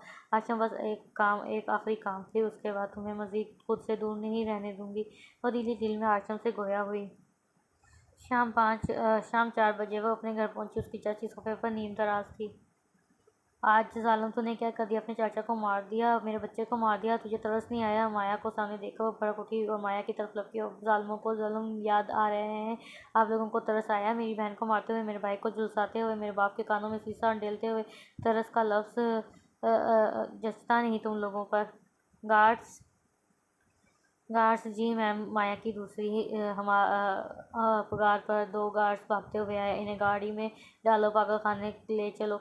मैं आती हूँ। जी मैम। गार्ड्स उनके हुक्म की तकमील करते हुए उसे गाड़ी में धकेलते हुए आगे बढ़े। माया भी पीछे से गाड़ी ले गई। अब वो पागल खाने के इसी हेड के सामने बैठी थी जिसके पागल खाने में माया के नाम के डैड थे। डैड उसे देखते ही खड़ा हो गया। मैम आप यहाँ बैठे? वो खिलाता। असल में वो डर रहा था कि माया फिर से आग न लगा दे। ये एक पेशेंट है। माया ने अपनी चाची की तरफ इशारा किया जो गार्ड्स के बाजू छुड़ाने की मुसलसल कोशिश कर रही थी। मुकम्मल तौर पर अब नॉर्मल है। अब इनकी लाश ही यहाँ से निकलेगी, इससे पहले नहीं। जी मैम ऐसा ही होगा, बिल्कुल ऐसा ही होगा। लोग कितने जालिम हैं। नरम दिल सास लोगों को भी जालिम बना देते हैं, जैसे माया को बना दिया। घर आते ही वो कमरे में बंद हो गई। कायम हो जाओ इस फितरत पर जिस पर अल्लाह ने इंसान को पैदा किया। अल्लाह की बनाई हुई साख्त बदली नहीं जा सकती। यही बिल्कुल सीधा और दुरुस्त दीन है। सूरत और रूम। इंसान की फितरत कभी नहीं बदलती। माया की फितरत थी एहसास दिल। वो अपना बदला पूरा करके भी खुश नहीं हो सकी। हाँ मगर मुतमईन ज़रूर थी। जुल्म के ख़िलाफ़ चुप रहना सबसे बड़ा जुल्म होता है। आखिर उसने जुल्म के ख़िलाफ़ आवाज़ उठाई थी। कम अज़ कम वो जुल्म पर खामोश होने वालों में से नहीं थी। शायद खुदा भी इससे सरखुरू और शुरू था। एहसास फितरत लोगों का बस एक ही मसला होता है, उन्हें हर एक का दुख महसूस होता है, चाहे वो उनका दुश्मन ही क्यों ना हो। ये तो बस माया ही जानती थी कि अपने दुश्मन को मारते हुए कैसे उसके हाथ कांपते थे, मगर दुश्मन के नहीं, जालिम के नहीं कांपे थे। आप ही जोया ने दरवाज़ा खटखटाया। आप ही आपके मोबाइल पर कॉल आ रही है। दरवाज़ा खोलते ही जोया ने माया को फ़ोन पकड़ाया। सलमान खानी ग्रुप मिस कॉल। क्लब से वापसी के बाद 1.5 सालों में पहली बार ऐसा हुआ था कि मलकानी सर ने ग्रुप कॉल की थी। माया हैरान थी। थोड़ी देर बाद फिर से कॉल आई। अब सब कॉल पिक कर चुके थे। कल आप लोग मेरे ऑफिस में होंगे ठीक शाम 9 बजे। मलकानी साहब की आवाज़ फ़ोन से उभरी। सर खैरियत? ज़ीशान परेशान हुआ, बल्कि सभी परेशान हुए। ये तो कल ही है, तुम लोगों को बताऊँगा। Okay sir. जोया मुझे किसी काम से जाना है फैसलाबाद। हाँ बल्कि हमारे ग्रुप के सब मेंबर्स को हो सकता है हफ्ता लग जाए। ऐसे में तुम्हें कहाँ छोड़ के जाऊँ? आप ही परेशान मत हो, मैं हॉस्टल रह लूँगी। मेरी एक फ्रेंड हॉस्टल रहती है, उसकी रूममेट छुट्टियों पर है 1 महीने की, तो मैं वहाँ आसानी से रह लूँगी। गुड, तुमने मेरी बड़ी मुश्किल हल कर दी। अगले दिन माया जोया को हॉस्टल छोड़ती चंद हदायत देती निकल गई। शाम 7 बजे वो वहाँ पहुँची। नुमान, अजलान, साहिल और साइमा पहले ही मौजूद थे। मगर नताशा नहीं थी। सब कुछ दिल्ली से मिले मगर वो काफ़ी अरसे बाद मिल रहे थे। लो माया पानी पियो। साइमा ने उसकी तरफ पानी का गिलास थमाया। क्लब की यादें ताज़ा हो गई यार। नुमान ने इर्द-गिर्द देखते हुए कहा। इससे ही कहा याद है तुम्हें नुमान साहब? नुमान, जब साहिल ने तुम्हें धक्का दिया था सीढ़ियों से, उफ बेचारे को बहुत लगी थी चोटें। साइमा गोया हुई है। साइमा बीबी, फिर वो भी तो याद करो जो इस बेचारे ने साहिल का आश्चर्य किया था। नुमान ने अपने सीने पर हाथ रखते हुए कहा। क्या हो सकता है? सर ने अचानक इतनी इमरजेंसी में क्यों बुलाया है? माया ने सबको मुखातब किया। अल्लाह जाने, अब ये तो सर ही बताएंगे। वैसे नताशा क्यों नहीं आई? साहिल ने नताशा से सवाल किया। उसकी मॉम बीमार है, वो नहीं आ सकती, मगर उसने कहा है मेरी ज़रूरत हो तो ज़रूर आगाह करना, भाग कर आऊँगी। माया ने आगाह किया। चलो अल्लाह उसकी मम्मी को सेहत दे। आमीन। सब ने यकमुश्त कहा। ठीक 9 बजे सब मलकानी के ऑफिस में मौजूद थे कि क्राइम्स के केसेस के तहत पता चला कि एक और डेवल जन्म ले चुका है। 2023। माया के चेहरे पर एक साया आकर ठहरा। ना जाने वो कहाँ से आया है। अभी उसके जुराइम की कोई ख़ास लिस्ट नहीं, मगर इतना पता चला है कि वो एक लड़की की मदद कर रहा है क्राइम्स में। इससे पहले कि वो क्रिमिनल बन जाए, हमें उसे रोकना होगा। तुम लोग 2 दिन में उसकी लोकेशन पता करो, हमें उसे पकड़ना है। सर, वो कहीं कोई और डेविल की औलाद तो नहीं? ये भी मालूम पड़ जाएगा, मगर जो कुछ करना है जल्दी करना है। तुम लोग कल से ही काम शुरू करो। या सर, जाएं आप लोग आराम करें। माया ऐसी रूम में गई जहाँ वो और नताशा रहा करती थी। माया ने परेशानी की हालत में मुँह मिलाया। 4 मिनट बात करने के बाद उसके चेहरे पर अब काफ़ी रिलैक्सेशन थी। पहले वाला डर का साया नहीं था, लेकिन फिर भी वो रात भर सो ना सकी। 2 दिन गुजरने के बाद शाम को माया एक चिट पर डेवल की लोकेशन और बहुत सी इन्फॉर्मेशन लेकर हाजिर हुई। सर, मैंने इन्फॉर्मेशन हासिल कर ली है। मलकानी के उसके हाथ से चिट पकड़ी। ये कहाँ से हासिल की तुमने माया, और कब? नुमान हैरान होते हुए गोया हुआ। मैंने अपने हिडन ट्रेस का इस्तेमाल करते हुए हासिल किया है। माया लड़खड़ाती मगर उसका लहजा पर एतमाद था। खैर, तुम लोग कल सुबह ही निकलोगे सर? नताशा की मदद अब ठीक है। उसने कहा है कि वो भी इस मिशन में शामिल होगी। मैं उसे लोकेशन भेज दी है। वो कल इसी लोकेशन पर हमें मिलेगी। माया ने आगाह किया सबको। Okay good. तीसरे दिन शाम को वो डेवल की लोकेशन के आसपास थे। इस दफ़ा मिस्टर मकानी भी उनके साथ थे। रात को उन सब ने किसी होटल में कैंप किया। अगली सुबह डेवल का खात्मा करने का सोचा। मुझे तो तजस्सुस हो रहा है इस डेवल को लेकर, असलान ने कहा। साहिल भी इससे एग्री था। खैर, कल ही ये तजस्सुस ख़त्म हो जाएगा, जिशान ने भी मुतजस्सिस लहजे में कहा। माया और साइमा अलग रूम में थी। माया, मैं और साहिल शादी कर रहे हैं। साइमा ने उसे न्यूज़ दी। वाह साइमा, तुम सच कह रही हो? हाँ माया, कुछ दिन पहले ही साहिल ने रिश्ता भेजा। घर वालों की मुकम्मल रजामंदी से ही शादी हो रही है। मैं सबके लिए कार्ड लाई हूँ, तुम ज़रूर आना। बहुत खुशी की खबर है साइमा। अल्लाह तुम्हारे अच्छे नसीब करे। मुझे बहुत खुशी हुई और मैं तो लाजमी आऊँगी। जोया को भी लाना माया। हाँ ठीक है, जोया को भी लाऊंगी। मैं तो लगी सोने। तुम्हारी बेवकत नींद की आदत नहीं गई ना? यार बेवकत कहाँ, 10 हो गए हैं रात के। हाँ हाँ, अब तो 10 हैं, मगर तुम बेवकत भी सोती हो। याद है क्लास में तुम हमेशा सो जाती थी और सज़ा लेती थी। सज़ा अपनी जगह, मगर मैं नींद पर कंप्रोमाइज़ नहीं कर सकती। साइमा ने हमेशा की तरह वही जुमला बोला जो वो क्लास में सोए जाने पर सज़ा मिलने के बाद बोला करती थी। हाँ, दोनों खिलखिलाकर हंसी। ये नताशा अभी तक क्यों नहीं पहुंची? नुमान ने पूछा। मैं फ़ोन ट्राई कर रही हूँ, मगर वो नहीं उठा रही। शायद कोई प्रॉब्लम वहाँ हो सकता है। वो सब एक हाल नुमा लंबे से कमरे में मौजूद थे, जहाँ आसपास घना जंगल था और कमरे में फुल अंधेरा था। माया ने दरवाजे के अंदर दाखिल होते हुए दाईं दीवार पर हाथ मारकर लाइट ऑन की। वाह माया, लाइट तो तुमने ऐसे महारत से ऑन की जैसे तुम यहाँ आती रहती हो। माया के चेहरे पे एक साया आकर गुजरा। जो भी था वो खौफजदा थी। कम ऑन नुमान, मैंने हाथ लगाया और स्विच बोर्ड वहीं था तो ऑन कर दिया। तुम्हारी इन्वेस्टिगेशन ख़त्म नहीं होती। सामने एक बंद दरवाज़ा था। जिशान ने उसे लात मार कर तोड़ा। सामने कुर्सी पर दूसरी तरफ मुँह किए कोई बैठा था। उसने ब्लैक हुडी पहन रखी थी जिस पर बहुत मोटे अल्फाज में डेविल लिखा था एन, और साथ ही सफ़ेद रंग का बड़ा सा अल्फ़ाबेट एन। दरवाज़ा खुलने की आवाज़ पर उसने अपना रुख सामने की तरफ किया। हुडी ने उसका चेहरा ढाँप रखा था। वही डेविल था, वही, हाँ वही। डेविल ने सर से हुडी उतार एक अंदाज से बाल लहराते हुए उसकी कमर पर ठहर गया, मगर उसके चेहरे पर मार्क्स था जिससे कोई भी उसे पहचान ना सका। अरे अबे, ये तो लड़की है। नुमान ने आंखें मसली। कौन हो तुम? मलकानी की आवाज़ उठी। और किसके लिए ये कर रहे हो? जल्दी से अपनी साथी का नाम बताओ और चेहरा दिखाओ। खैर जो भी हो, अब तुम्हारा खेल खत्म। सबने उसकी तरफ बंदूक ताल दी, मगर माया ने नहीं। अरे अब इतनी भी क्या जल्दी है सर? और साथ ही उसने मास्क उतारा। नताशा नताशा नताशा नताशा नताशा। सब पर हैरानगी का झटका लगा। हाँ डेविल, नताशा, और मेरी साथी का नाम माया आलम। सब ने माया की तरफ देखा। What the hell is this Natasha? Malkani चलाए। सर, जिस मकसद के लिए क्लब ज्वाइन किया था उसे पूरा करना था। दुश्मनों का खात्मा, जुल्म का खात्मा, जालिमों की मौत, और उसके लिए मुझे नताशा की ज़रूरत थी। और फिर ऐसा ऐसा सब कुछ मलकानी के गोश्त गुजार किया गया कि किस तरह उसकी फैमिली पर जुल्म हुआ और किस तरह इस जुल्म का बदला माया ने किया और नताशा ने मदद की। वो तो सही है, मगर तुम लोगों को अपनी शनाख्त छुपानी चाहिए थी, खासकर नताशा। डेविल, तुम्हें अगर हमारे अलावा किसी और एजेंसी को या पुलिस को खबर होती तो कितना मुश्किल हो जाता। सही कह रहे हैं सर आप, मगर अब हमारा काम ख़त्म हुआ है। माया ने अपना बदला पूरा किया और अब किसी डेविल की ज़रूरत नहीं। सर, मैंने तो पहले ही कहा था कि ये डेविल की औलाद तो नहीं, और वही हुआ, ये तो डेविल की औलाद निकली। नुमान ने नताशा को चिढ़ाया। तुम हो गए डेविल की औलाद? और सबका कहना जानदार था। शाम को वो मुल्कानी क्लब में मौजूद थे। सबने एक रात साथ गुजारने का सोचा। ग्राउंड में सब नीचे बैठे बातों में मगन थे। माया एक साइड पर खड़े जोया से फ़ोन पर बात कर रही थी। काल काट कर वो मुड़ रही थी कि सामने से नुमान आ खड़ा हुआ। I want to talk to you Maya. हाँ बोलो Numan. Will you marry me Maya? Numan ने कहा, व्हाट अ सिली जोक माया। गोया फर्की यही माया नहीं माया, ये जोक नहीं है, मैं वाकई तुमसे शादी करना चाहता हूँ, मैं सीरियस हूँ, पहले दिन से ही मेरा यही सपना रहा है माया कि तुम मेरी दुल्हन बनो। Shut up Numan, you just shut up Maya. दबी दबी चलाए नुमान, अगली बार अपने सपनों की हदूद अपनी औकात तक रखना, क्योंकि बड़े अपने और छोटी औकात हमेशा खून बहाते हैं। तुम्हारी औकात क्या है माया? माया मुड़ने ही लगी थी कि नुमान की बात पर उसे रुकने पर मजबूर करे। मेरी औकात मैं अच्छे से जानती हूँ नुमान, बेहतर होगा कि तुम अपनी औकात पर फोकस करो। बिल्कुल कुछ कहकर दोस्ती ख़राब मत करो नुमान, वरना मैं एक सेकंड नहीं लगाती रिश्ता तोड़ने में, फिर चाहे वो खून का रिश्ता ही क्यों ना हो। हाँ, माया वहाँ रुकी नहीं और चली गई। उसके ने ग्रुप के साथ वक्त भी नहीं गुजारा और वो रूम में भी तबीयत ख़राब का बहाना करके सो ही नहीं रही थी, मगर सोने का नाटक ज़रूर कर रही थी। कितनी ही दफ़ा नताशा और साइमा उसे बुलाने आए, मगर वो नहीं गई। और उसे नुमान से इस तरह की बात की तवक्को नहीं थी। वो उसे सब अपना दोस्त ही समझती थी।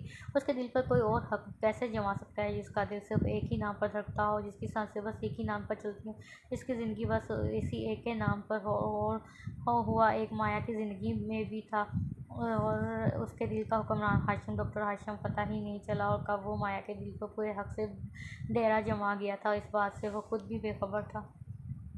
रात को देर से नताशा रूम में पलटी कर माया को जागता पाकर वो इसके पास चली आई। तुम तो सो रही थी, क्या हुआ है माया? तुम शाम तक तो ठीक थी, फिर अचानक बताओ मुझे। माया ने उसे नुमान और अपने दरमियान होने वाली सब गुफ्तगू बताई। वो उदास हो गई। खैर छोड़ो माया, ये तो दुनिया का रवाज है, जिसको जिससे मोहब्बत हो उसे ना ही मिलती मोहब्बत के मामले में और गरीब बदनसीब ही रहता है। नताशा की आंखों में नमी साफ झलक रही थी। इधर देखो नताशा, तुम्हारी आंखों में आंसू। एक मिनट, क्या मैं जो सोच रही हूँ वो मुझे समझ आ रहा है, वो सच है? नताशा ने हाँ में सर हिलाया। माया, आज ही नहीं पहले दिन से ही जैसे नुमान तुम्हें पाने के लिए उसे अपने देख रहा है, बहुत दिन पहले ही। वैसे मैंने भी लड़ते लड़ते कब प्यार हुआ नहीं पता, भला बता कर भी कभी प्यार हुआ? बहुत मुश्किल होता है ये तस्लीम करना कि जिसकी चाह को हो वो किसी और की चाह सजाए बैठा हो। जो भी माया, मैं जेलस हूँ तुमसे। मैं ये नहीं कहूँगी कि चलो वो खुश रहे, बल्कि मैं तो ये कहूँगी कि उसे मेरे बगैर एक पल को भी सुकून ना मिले। Relax Natasha please. Don't worry Maya, I am a brave girl. मैं अपने जज्बात को खुद पर सवार नहीं कर लेती। माया ने बेइख्तियार नताशा को गले लगाया। वह दरवाजे के पार खड़े नुमान ने भी पहलू बदला। वो माया से सॉरी करने आया था और अब माया और नताशा के दरमियान होने वाली सारी गुफ्तगू सुन चुका था। जाने अनजाने में वो एक मासूम का दिल तोड़ चुका था। वो शर्मिंदा था। ग्राउंड में दरख्त के साथ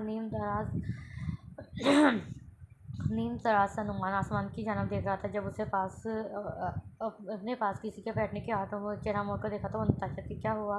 बड़ी मुंह क्यों लटकाए बैठे हो? ज़िंदगी भी हमें अजीब मोड़ पर लाकर खड़ा कर देती है ना नताशा। इन बड़ी ज़िंदगी में मुख्तलिफ मोड़ आते रहते हैं, ऊपर नीचे दाएं बाएं तिरछे सीधे। ऐसे ही मुंह लटकाए रहोगे तो हो गए मसले हल। यह स्माइल यार की नज़रों से उसने नताशा को देखा। मैंने इसका दिल तोड़ा और ये फिर भी मुझे तसल्लियाँ दे रही है। चल अब हंस भी दे। नताशा ने नुमान के सर पर एक चिट लगाई। बदले में नुमान ने भी मारी, जो नताशा को ज़ोर से लगी, और फिर उसकी लड़ाई शुरू हो गई। भला ऐसा हो सकता है कि वो लड़े ना? दूर चांद भी उनको देखकर मुस्कुराया, क्योंकि वो जानता था कि खुदा ने इन टूटे दिलों को हमेशा ही टूटते हुए नहीं रखना था। एक महीना गुजर गया और आज जोया और माया अपने बाबा को लेने गई थी, क्योंकि वो बिल्कुल ठीक हो चुके थे। सुनने के काबिल खुशी उनके अंग अंग से फूट रही थी। दोनों अपने बाप के साथ चिपकी बैठी थी। बाबा भी उनको मुंह से अपने लिए एक बार फिर लफ्ज़ बाबा सुनकर बहुत खुश थे। मामा, आज मैं बहुत खुश हूँ। मैंने बहुत गुनहगारों से बदला ले लिया। मैंने मीशा को मार दिया मामा। अब बाहर खड़े डॉक्टर हाशिम के कदम रुके। मैंने मीशा को मार दिया, रेहान को भी। चाचा की मौत हुई वजह मैं ही हूँ, और मैंने चाची को भी पागल खाने छोड़ दिया। वो चला रही थी। डॉक्टर हाशिम ने अपने कदम वापस ले लिए। वो जो अपना वॉलेट उठाने आया था, आधी गुफ्त को सुनकर अपनी मर्जी का नतीजा अखज़ किए चला गया। माया इस तूफान से बेखबर बोले जा रही थी। डॉक्टर हाशिम गाड़ी में बैठने ही वाला था कि माया वहाँ पहुंची। ये आपका वॉलेट ऊपर रूम में रह गया था। Thank you. माया को डॉक्टर हाशिम का लहजा कुछ फीका फीका सा लगा। डॉक्टर हाशिम, मुझे समझ नहीं आ रहा किस तरह आपका शुक्र अदा करूँ। मेरे बाबा को आपने ठीक किया, मैंने नहीं, अल्लाह ने ठीक किया है इन्हें। मैं तो ज़रिया था और शुक्रिया कहने की ज़रूरत नहीं। डॉक्टर होने के नाते ये मेरा फ़र्ज़ था। जी, मुझे आपसे कुछ और भी कहना है डॉक्टर हाशिम, जल्दी बोलो माया, मुझे देर हो रही है। आप मुझसे शादी करेंगे डॉक्टर हाशिम? क्या शादी? हाशिम चौंका। तुम पागल हो गई हो माया, तुमने सोचा भी कैसे कि मैं तुमसे शादी करूंगा? तुम पागल औरत हो, एक जैसे कातिल करते हुए हाथ नहीं कांपते। अपनी चाची को पागल खाने छोड़ आई, जालिम हो तुम कातिल। मैं तुमसे कैसे शादी करूँ? और क्यों तुम्हारा हाँ हुलिया? और मुझे यही लगता है था कि तुमने कभी खुदा के करीब होगी। मेरे सामने मत आना कभी माया, गेट आउट। वो ज़ोर से कुछ ज़्यादा ही भड़क गया, रुका नहीं और वहाँ से वॉकआउट कर गया। माया को शदीद किस्म का झटका लगा। ये नहीं, मैं पागल नहीं। नहीं, माया ने आंसू गालों पर लटक रहे थे। नहीं नहीं नहीं आशम, तुम ऐसे नहीं, मैं कातिल नहीं। तुम ऐसा नहीं कर सकते हाशिम, नहीं कर सकते तुम ऐसा। उसने उसे पागल कहा था, वो पागल हो रही थी। फिर 2 घंटे वहीं सपने की हालत में बैठी रही। अपने हाथों से अपने दिल को उसने हाशिम के आगे पेश किया। उसने माया का दिल तोड़ दिया। उसे कहकर गया था कि वो एक बार भी खुदा के करीब नहीं हुई, मगर वो क्या जानता था कि उस सालों में वो कभी खुदा से दूर हुई ही नहीं। कोई ऐसा लम्हा ना हो जिसमें उसने खुदा को याद न किया। मेरे मेरे कदमों से उठकर खड़ी हुई। अगली सुबह वो माँ बाप को घर लेकर चली गई, बिना किसी को बताए, मगर एक खत ज़रूर छोड़ गई थी वहाँ, जिसे हाशिम ने उठाकर जेब में डाला। वक्तू ये उठाकर स्टोर रूम में रख। मिस्टर मलकानी फाइल के पलंदों के दरमियान बैठे हुए थे। अच्छा सर जी, मैं रखता हूँ। वक्तू ने एक पलंदा उठा और सीधा सामने आते हाशिम से टकराया और एक फाइल नीचे गिरी। हाशिम की नज़र भी नीचे गई और फाइल पर माया का नाम जगमगा रहा था। हाशिम ने झुककर वो फाइल उठाई और अरे हाशिम सर, आप भी ना मुझे से टकरा कर मुझे पागल कर दोगे? मुझे क्या खुद ही इलाज करना? वक्तू क्या कह रहा है? हाशिम ने नहीं सुना, उसका ध्यान बस फाइल की तरफ था। बाबा, ये माया मलकानी साहब ने उसे फाइल पकड़ते देखा। हाँ हाशिम, बड़ी ही प्यारी बच्चे हैं। 15 साल की थी जब मेरे पास आई। हालात की सताई, माँ बाप से दूर, इतनी बहादुर हो चुकी है कि मलकानी साहब ने एक एक करके उस पर हकीकत खोल दी। खुदा के वास्ते तू इसका इतना लगाव है ना हाशिम के, मत ही पूछो। मुझे इस पर रक्षाता है और साथ ही साथ बच्ची हफ्ज़ कुरान भी है। एक नमाज नहीं छोड़ी मेरे सामने। तो उसने इन 5 सालों में ऐसा ऐसा हाशिम पर माया की ज़िंदगी के पन्ने खुलते गए। उसका सर झुकता गया। बिना कुछ बोले वो शर्मिंदगी के वहाँ से उठ गया। रूम में जाकर उसने अपना कोट उतारा और जोर से नीचे फेंका। बालों को मुट्ठियों में भींचते वो बेड पर बैठ गया। उसकी नज़र जेब में डाले कागज़ पर पड़ी। हाशिम ने उसे खोल कर देखा। डॉक्टर हाशिम को मेरा सलाम दाद देनी पड़ेगी आपके अल्फाज की खूबसूरती को। जो माया आज तक लोगों को उनकी औकात दिखाती रही, आज डॉक्टर हाशिम ने उसकी अपनी औकात याद दिला दी। मैं बुरी नहीं हूँ डॉक्टर हाशिम, मुझे बुरा बना दिया गया। मैं दिलो जान से पूरे वजूद से आपसे मोहब्बत की है और बेहद इश्क किया है, और आपने इस तरह तौहीन की कि मुझे मोहब्बत लफ्ज़ से घिन महसूस होने लगी। ज़िंदगी हमें कभी भी बादशाह होने नहीं देती कि सब कुछ ही अता करे। ज़िंदगी हमें फ़कीर ही रखती है, किसी न किसी शय से महरूम, किसी न किसी शय के लिए तरसता हुआ। मेरे पास सब कुछ है हाशिम, मगर आप नहीं। आपने मेरे अंदर तूफ़ान पैदा कर दिया। तूफ़ान की तो आदत ही है सब कुछ तबाह कर देना, और ये तूफ़ान किसी की तबाही नहीं, अपनी तबाही लाया है। मोहब्बत की बात छोड़ेंगे, एक अलग मसला है, मगर आपको इतना हक़ नहीं कि एक बंदे और खुदा के दरमियान रिश्ते को जज करें। डॉक्टर हाशिम, कल हमारी मुलाकात आखिरी मुलाकात थी। इसके बाद माया आपको दिखाई नहीं देगी। और रही बात कातिल होने की, तो शुक्र है मेरे हाथों आप कत्ल नहीं हुए। एंड पर वो अपना गुस्सा निकालना नहीं भूली थी। माया को ख़त लिखते चंद साल पहले पढ़े किसी उर्दू नावल का मिसरा याद आया। मेरे दिल की हर धड़कन तुम्हारे लिए गज़ल लिखती के बेख्तियारी में माया ने वो भी लिख डाली, और फिर उसे मिटाने के चक्कर में कागज़ का आखिरी सिरा फाड़ दिया। हकीकत जानकर वो पहले ही इतना शर्मिंदा था, ख़त पढ़ने के बाद मज़ीद हो गया। यह मंज़र है एक शादी हाल का, जो मुख्तलिफ़ रंगों की बत्तियों से सजाया गया। सुर्ख़ और गुलाबी फूलों से आरास्ता ये हाल बहुत ही खूबसूरत लग रहा था। हाल में बिछी कुर्सियाँ, मेज़ों का थीम डार्क ब्राउन था। वहाँ स्टेज पर एक खूबसूरती को मात देता जोड़ा मौजूद था। दुल्हन ने वाइट कलर की मैक्सी और साथ गुलाबी सुर्ख दुपट्टा पहन रखा था, और दूल्हा मियाँ का भी यही ड्रेस थीम था। साइमा और साहिर बहुत ही खूबसूरत लग रहे थे। सब ने ही उनकी जोड़ी को सराहा था। अज़लान लाइट्स के साथ खड़ा सेल्फियाँ लेने में मौजूद था, और साथ साहिल को भी घसीट लाया था। स्टेज के सामने टेबल पर नताशा और माया बैठी थी, जो कुछ कपियों में मसरूफ़ थी, और साथ ही साथ साइमा को इशारे इशारे से सिरमाने पर मजबूर कर रही थी। जोया भी यहीं कहीं घूम रही थी। उसने अपनी हमउम्र सहेली बनाई थी ज़ीशान सर अभी भी ही हॉल में दाखिल हुए थे। बहुत से हैंडसम पर्सनैलिटी के साथ बहुत ठाठ से कुर्सियों पर जमान हुए कुछ देर बाद नुमान नताशा और माया के टेबल की तरफ आता दिखाई दिया। अजलान और साहिल भी इसी टेबल पर आ बैठे। सबको साथ बैठा देखकर सरगर्मी मैक्सी संभालती कोई उनके दरमियान आ बैठी। माशाल्लाह शहजादी बहुत प्यारी लग रही हो, अल्लाह नजरे बद से बचाए। ये जुमला माया 10वीं दफ़ा बोल चुकी थी। जोया घूम फिर कर रही थी जब उसके पास उसी की एज का बच्चा आया। हाय ब्यूटीफुल, आपका नाम? मेरा नाम जोया। और आपका? मेरा नाम दाऊद कबीर। मैं चलती हूँ, मुझे मेरी आपी बुला रही है। जोया भाग गई। उफ, लड़कियों के नखरे। अगर कोई बड़ा इस बच्चे की ये बात सुन लेता तो गश खाकर गिर ही पड़ता। कबीर सर ने सबके साथ दाऊद का तारीफ कराया। मुझे तुम सबसे कुछ बात करनी है। नुमान गोया हुआ है। मुझे माया और नताशा से माफ़ी मांगनी है। ना समझी हो बेवकूफ़ी में जो मैंने माया से बोला वो सच गलत था। मोहब्बत क्या होती है ये तो मुझे नताशा ने सिखाया। मैं नताशा तुम्हारे घर रिश्ता भेजूँगा। अगर रिश्ता कबूल कर लिया तो मैं समझूंगा कि तुमने मुझे माफ़ कर दिया। माया तुम भी मेरी तरफ से दिल साफ कर लो। सबके चेहरे पर मुस्कान आई। नताशा को उसकी मोहब्बत मिल गई, मगर माया आफसुदगी से खुद को इस मामले में बदनसीब तस्वर करने लगी, जबकि दूर खरा नसीब उसके गलत तस्वर पर सर पीट कर रह गया। बकौल डॉक्टर हाशिम, लड़कियां बहुत जज्बाती होती हैं।